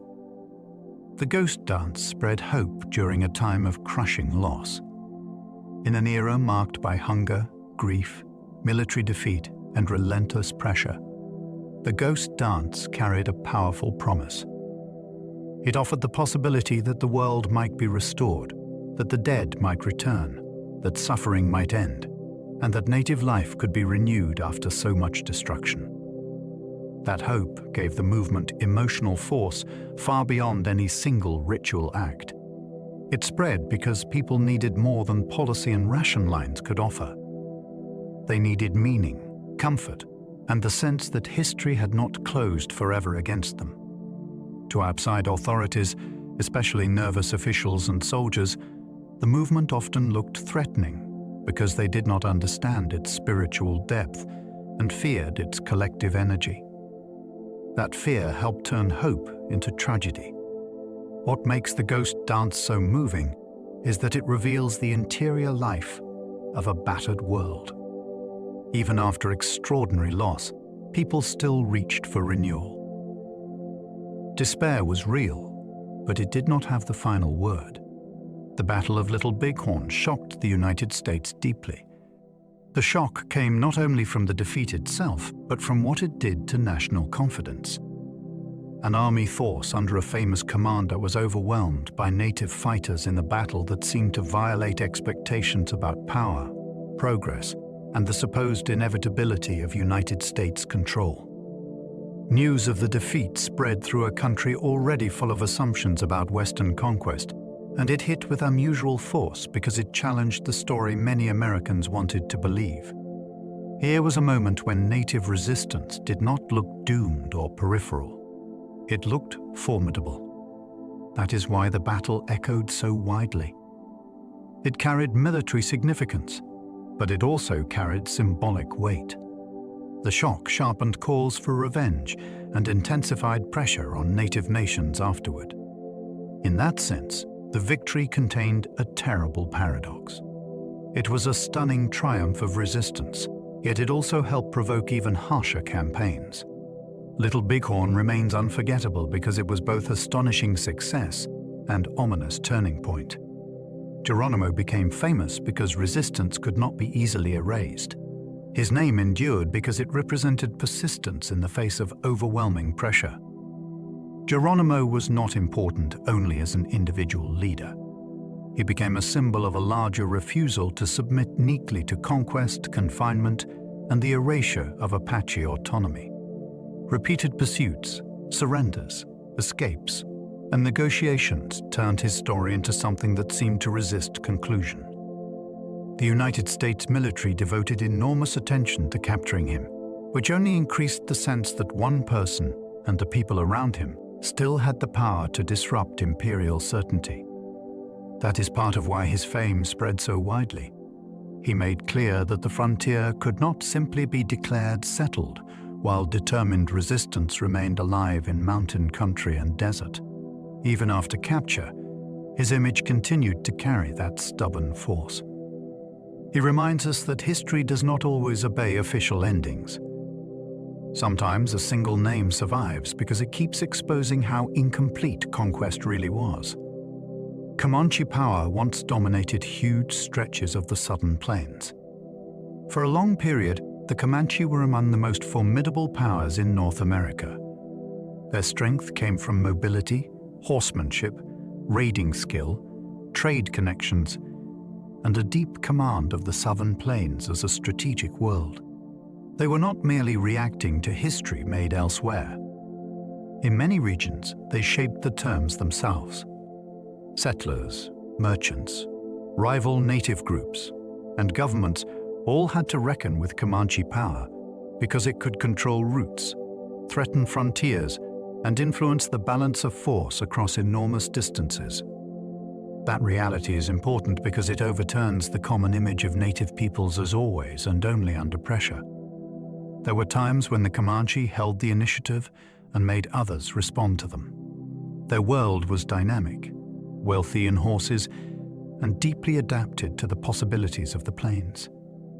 To understand the West properly, we have to remember that domination did not belong only to the United States. Before conquest tightened, the Comanche had built a power of their own. Apache warfare relied on mobility, local knowledge, and endurance. The power of Apache resistance did not rest on large set battles. It rested on something more elusive and, in many ways, more formidable. Small groups could move quickly through punishing terrain, using mountains, deserts, and hidden water sources with a precision outsiders struggled to match. Knowledge of the land itself became a military advantage. Routes, shelter, timing, and survival, under extreme conditions, all mattered. So did endurance. Campaigns against Apache groups were often exhausting for pursuing forces because the terrain favored those who knew how to disappear into it and continue moving. That is what makes this history so compelling. It reveals warfare shaped not by massed armies alone, but by attention, patience, and intimate environmental knowledge. Resistance could survive because it was woven into place. The Apache did not fight as though the land were a backdrop. They fought as though it were an ally, and for long stretches that ally made them extraordinarily difficult to defeat. Many native scouts served the army under impossible pressures. This is one of the most morally difficult parts of Western history. Native scouts who worked with the United States Army were not simply traitors in some easy dramatic sense, nor were they free actors choosing from comfortable options.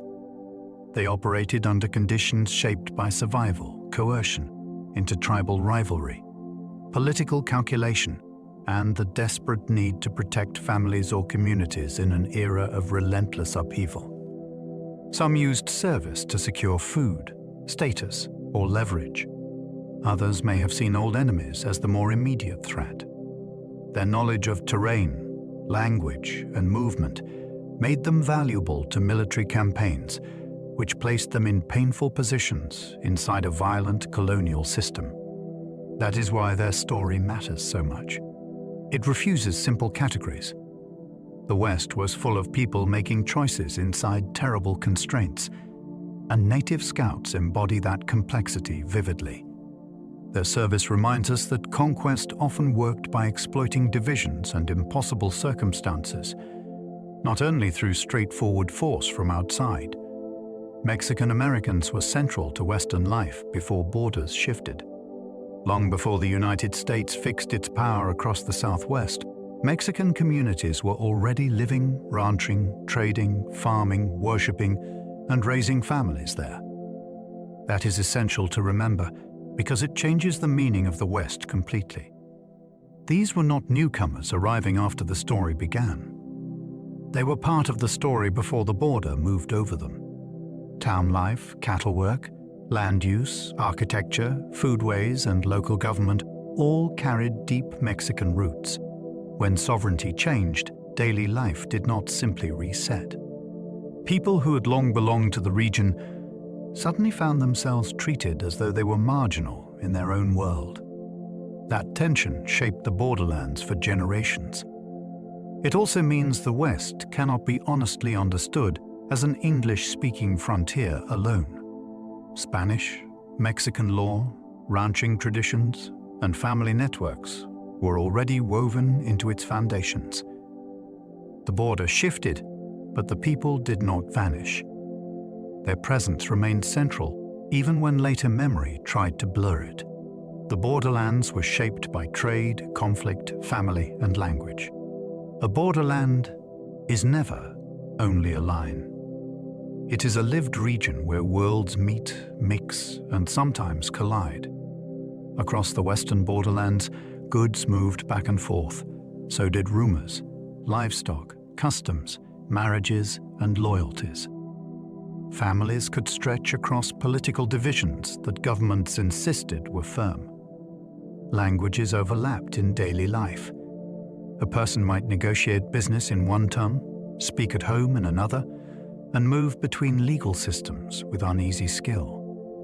That made the region far more fluid than national myth often prefers. Yet the same place that encouraged exchange could also generate raids, military campaigns, suspicion, and sudden violence. The border did not merely separate peoples. It forced them into continual contact. That is what makes the Borderlands so fascinating. They were unstable, creative, and deeply human spaces, where identity was rarely simple. The West was shaped not only by movement inward from the East, but by constant interaction along this multilingual, contested edge of the continent. The Alamo became mythic, though the real story was far messier. The legend is simple, heroic, and easy to remember, which is exactly why it endured. A small group stood, fought, and fell, and later generations turned that moment into a symbol of courage and sacrifice. Yet the historical reality around it is more tangled than the myth allows. The Texas Revolt involved clashing political visions, contested authority, slavery, migration, and deep tension between settlers and the Mexican state. Those wider forces do not erase the drama of the siege, but they do change its meaning. They remind us that famous places are often remembered through the needs of later storytellers rather than the full complexity of their own time. The Alamo became a national parable because people wanted clarity, not complication. That is what makes it so worth examining. Behind the celebrated image stands a harder, more crowded reality. The event was real, but the version most people inherited was polished into legend by generations that preferred a simpler past. The Mexican-American War accelerated Western expansion with enormous consequences. The war did not merely add land to a map. It changed the future of the continent at astonishing speed. Vast territories passed into United States control, and with them came new questions about citizenship, law, slavery, military power, and who would shape the West that followed. What had been contested borderland became the setting for a huge new phase of migration, speculation, surveying, and political struggle. The consequences were immediate for those already living there, especially Mexican communities and indigenous nations, whose lives would now be pressed by a different state, with expanding ambitions. That is why this war matters so deeply in Western history. It was not a distant diplomatic episode. It was a violent transfer of space that accelerated settlement, resource extraction, and the remaking of local worlds. Many later Western stories begin to feel different once this war is placed in view. The frontier did not simply grow. It was enlarged through conquest with consequences that echoed for generations. Land grants became battlegrounds when legal systems and languages collided. A land grant might seem secure when held in memory, custom, and older documentation, yet after the border shifted, many such claims entered a harsh new world of translation, litigation, and bureaucratic challenge. Families who believed they possessed recognized rights suddenly had to defend them in unfamiliar courts, under unfamiliar rules, often in another language. Maps might be disputed. Boundaries might be reinterpreted. Costs mounted. Time dragged on. Speculators and lawyers sometimes profited while the original holders watched land slip away through procedure rather than open seizure. That is what makes this history so gripping. The struggle was often fought not with rifles, but with paperwork, testimony, and legal confusion. A title that once seemed clear could become vulnerable the moment institutions changed. The collision of languages made everything harder, because meaning itself could be bent in translation. Western conquest was not always dramatic in appearance. Sometimes it advanced through hearings, surveys, and legal attrition that slowly transformed ownership into loss. Women ran boarding houses, ranches, stores, and sometimes whole communities. The old Western picture often pushes women to the edges, as though they only observed the frontier while men built it. The reality was far broader and more interesting. Women managed businesses that kept towns functioning. They ran boarding houses where travelers slept, ate, and exchanged news. They kept stores alive in places where supply and credit could determine survival. Some oversaw ranch operations, handled accounts, directed labor, or stepped fully into leadership after death, absence, or crisis changed a household's balance. In smaller settlements, a capable woman could become one of the people quietly holding the whole place together. That matters because it shows the West not merely as a theater of male action, but as a social world sustained by work that demanded judgment, endurance, and authority. The frontier was too unstable to run on myth alone. Communities needed competent people. Women were often those people, even when later stories preferred to remember the gunfighter instead. Calamity Jane became famous through performance as much as reality. Her life was real, but her fame depended heavily on how that life was told, retold, and staged. She moved through the West in ways that gave storytellers powerful material. Yet the figure remembered today was shaped just as much by exaggeration, self-invention, and public appetite for a woman who seemed to defy team. Ordinary expectations. That is part of her fascination. She was not simply observed by legend. She also lived inside it, sometimes encouraging it, sometimes being carried by it. Audiences wanted frontier authenticity with a theatrical edge, and she provided something close enough to satisfy them. The result was a reputation balanced between biography and performance. This makes her different from figures who were later mythologized at a distance. With her, the process was often already underway during life. She reminds us that the West could become entertainment even while it was still unfolding. Sometimes a person became famous not by escaping myth, but by stepping into it almost knowingly. Annie Oakley stunned audiences by turning marksmanship into celebrity. She took a practical skill and transformed it into spectacle of the highest order. Before enormous crowds, she shattered targets with a calm precision that seemed almost unreal. And she did so in a way that challenged expectations about gender as surely as it thrilled the audience. Her fame came not only from accuracy, but from poise. She made difficult shooting look controlled, elegant, and astonishingly effortless. That combination mattered. In a culture that often linked firearms with masculine force, Oakley presented mastery through grace, discipline, and public confidence. She became one of the West's great performers because she could turn danger into amazement without surrendering composure for a moment. What makes her so compelling is that she reveals another side of frontier mythology. Not every Western legend was made in a street or on a trail. Some were made under lights, before crowds, where skill became art and a sharpshooter became an international celebrity. Frontier school teachers were often expected to civilize entire towns. A teacher in the West was asked to do far more than teach reading and arithmetic.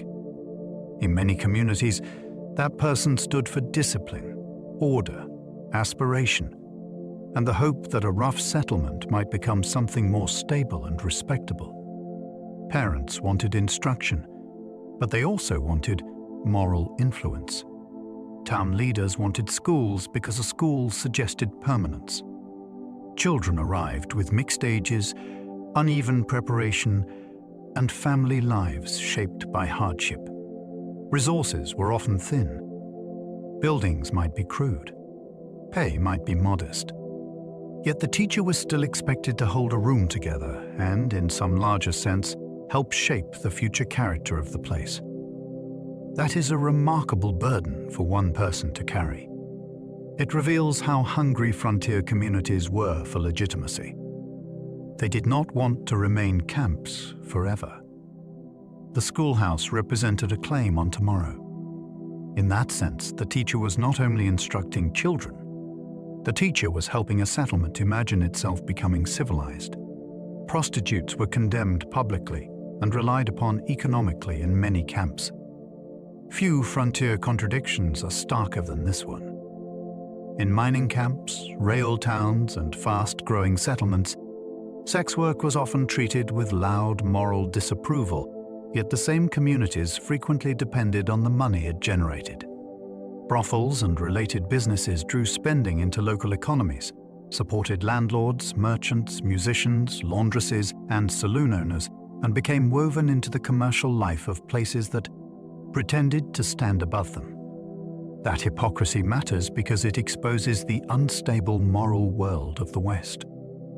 Public virtue and private dependence lived side by side. Women in this trade could earn far more than many other working women, yet they did so within dangerous conditions shaped by stigma, violence, illness, and constant vulnerability. Their presence was not marginal to frontier life. It was embedded in its economics and social tensions. The West liked to speak the language of respectability while profiting from what it openly condemned. That contradiction runs deep through the era. Saloons were social centers, political hubs, and frequent crime scenes. A saloon was never just a place to drink. In many Western towns, it was where news arrived fastest, where arguments turned into alliances, and where strangers were measured the moment they walked through the door. Men came to gamble, hire labor, celebrate a sale, complain about a sheriff, or hear which mine was failing and which ranch was hiring. Politicians courted voters there because that was where attention already gathered. Deals were struck over cards and whiskey. So were grudges. That is why saloons could feel like the beating heart of a settlement and its most dangerous room at the same time. Alcohol lowered caution. Pride rose quickly. Money changed hands in public. Weapons were never far from reach, even where rules existed. This combination made the saloon one of the West's great stages. It held commerce, performance, pleasure, and threat under one roof, which is exactly why it became so unforgettable in frontier memory. Gambling spread because uncertainty defined almost every Western life. In a world where fortunes could rise or collapse with startling speed, gambling felt less like an exotic vice and more like a familiar language. Many Western lives were already built on risk. A miner gambled on a claim. A rancher gambled on weather and prices. A settler gambled on harvests. A merchant gambled on the future of a town that might vanish within a year. Card tables and faro layouts simply turned that wider uncertainty into visible ritual. Luck, nerve, deception, and hope all sat in plain view. That is part of why gambling spread so easily. It fit the emotional climate of the West. People were already living on unstable ground, so staking money on the turn of a card did not feel entirely separate from the rest of life. Sometimes it even offered structure, a set of rules inside a chaotic world. The frontier was full of wagers long before the cards came out. The table merely made them visible. Dance halls offered glamour, income, danger, and hard social negotiation. Step inside a dance hall and the frontier could seem briefly transformed. Music pushed back the rawness outside. Lamps glowed. Clothes looked finer than the streets deserved. Laughter and movement created the illusion that rough settlements could generate elegance after all. Yet beneath that brightness lay a far more complicated reality. Dance halls were workplaces, marketplaces, and emotionally charged social arenas where money, loneliness, desire, and status all mixed together. Women working there had to navigate attention, threat, and opportunity at once. Men entered seeking amusement, companionship, prestige, or the chance to forget how unstable life felt beyond the door. Every interaction carried negotiation. Who paid? Who approached? Who took offense? Who held power in the room? That tension is what makes dance halls so fascinating. They were not simply frivolous entertainment. They were places where frontier society acted itself out in concentrated form, with beauty and danger moving side by side to the same music. Frontier doctors treated bullets, cholera, childbirth, and mining disasters alike. The range of suffering they faced was extraordinary. A doctor in the West could be called to a gunshot wound in the morning, a difficult birth by afternoon, and a camp stricken with disease before nightfall. In mining country, explosions, crushed limbs, and cavins added still more urgency. In isolated places, there might be no specialist to summon and little equipment to rely on. That meant one physician had to improvise across a startling range of emergencies with whatever skill, instruments, and stamina were available. Success could make such a person beloved. Failure could come despite effort, because conditions were often stacked cruelly against recovery. This is one of the most compelling parts of Western history. It reveals heroism without romance. The doctor was not a theatrical figure in a showdown. The doctor was someone riding into darkness, carrying knowledge that might or might not be enough. On the frontier, medicine often meant confronting the whole spectrum of human vulnerability at once. Epidemics could hit Western towns harder than any outlaw raid.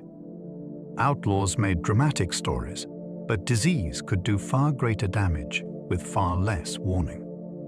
A town might defend itself against robbers with guns, locks, and vigilance, yet remain helpless when cholera, smallpox, influenza, or other illnesses arrived through a wagon train, riverboat, rail line, or crowded camp.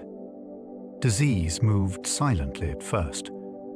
Then suddenly households were stricken, businesses halted, fear spread, and the ordinary routines of life began to fail. The dead could outnumber anything a bandit gang might cause, and still the enemy remained invisible. That is what makes epidemic history so unsettling and so important. It reminds us that the West was threatened not only by violence between people, but by the conditions of crowding, poor sanitation, weak medical care, and constant movement. A booming town could discover in days how fragile it truly was. The frontier loved to imagine danger with a face and a gun. Disease revealed a far more merciless kind of vulnerability. Photographers captured the West then helped mythologize it forever. The camera seemed to promise truth. It could show a street, a face, a camp, a canyon, a boarding house, or a famous figure with a force that words alone could not match. Yet photographs never simply recorded the West. They also helped define how the West would be remembered. A posed portrait could turn an ordinary person into a frontier type. A street scene could suggest rough vitality or hard-won order, depending on how it was framed.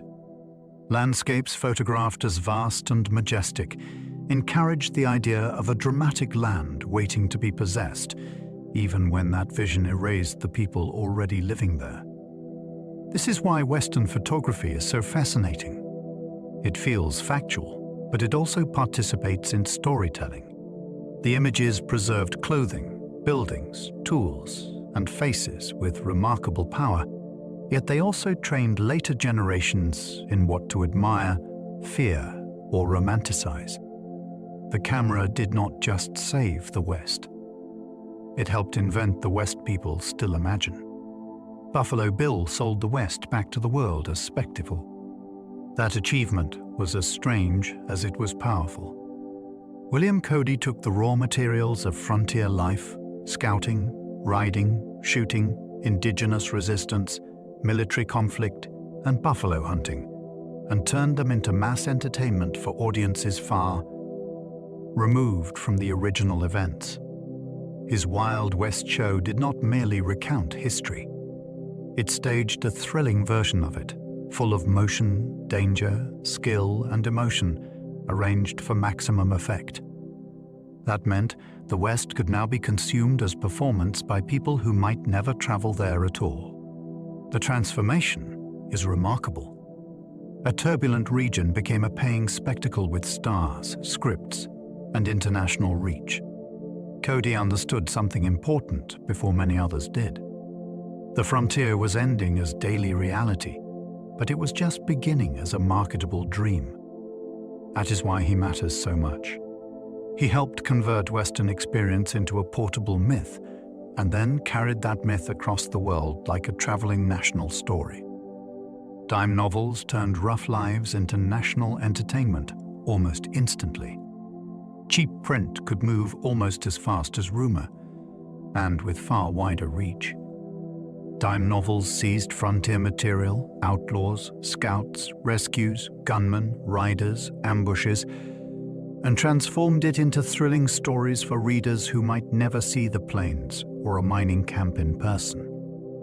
Real events were often simplified, exaggerated, or freely reinvented, but that hardly slowed their appeal. Readers wanted motion, danger, and clear personalities larger than ordinary life. The West provided all of that in abundance once imagination began sharpening its edges. What makes dime novels so important is how quickly they nationalized frontier myth. A local incident could become a dramatic tale in distant cities, shaping expectations before history had even settled. These stories taught readers how to feel about the West. They taught admiration, fear, excitement, and certainty, often in the wrong proportions. The frontier was still unfolding, yet print had already begun packaging it as mass entertainment for a hungry audience. The frontier was shaped by expansion, but remembered through exaggeration. That is one of the great truths beneath the entire Western legend. Real forces built the frontier: migration, war, extraction, law, labor, technology, and survival under difficult conditions.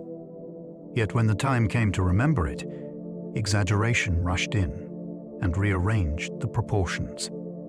Gunmen grew larger, timelines shortened, complexity faded. Whole communities slipped into the background while a few dramatic figures strode into the light. Violence became cleaner than it was. Progress seemed simpler than it was. Conquest sounded nobler than it was. This process matters because memory does not only preserve history, it edits it. The West became one of the most edited regions in human imagination.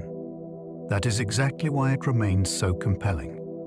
The gap between reality and remembrance is not a flaw in the story.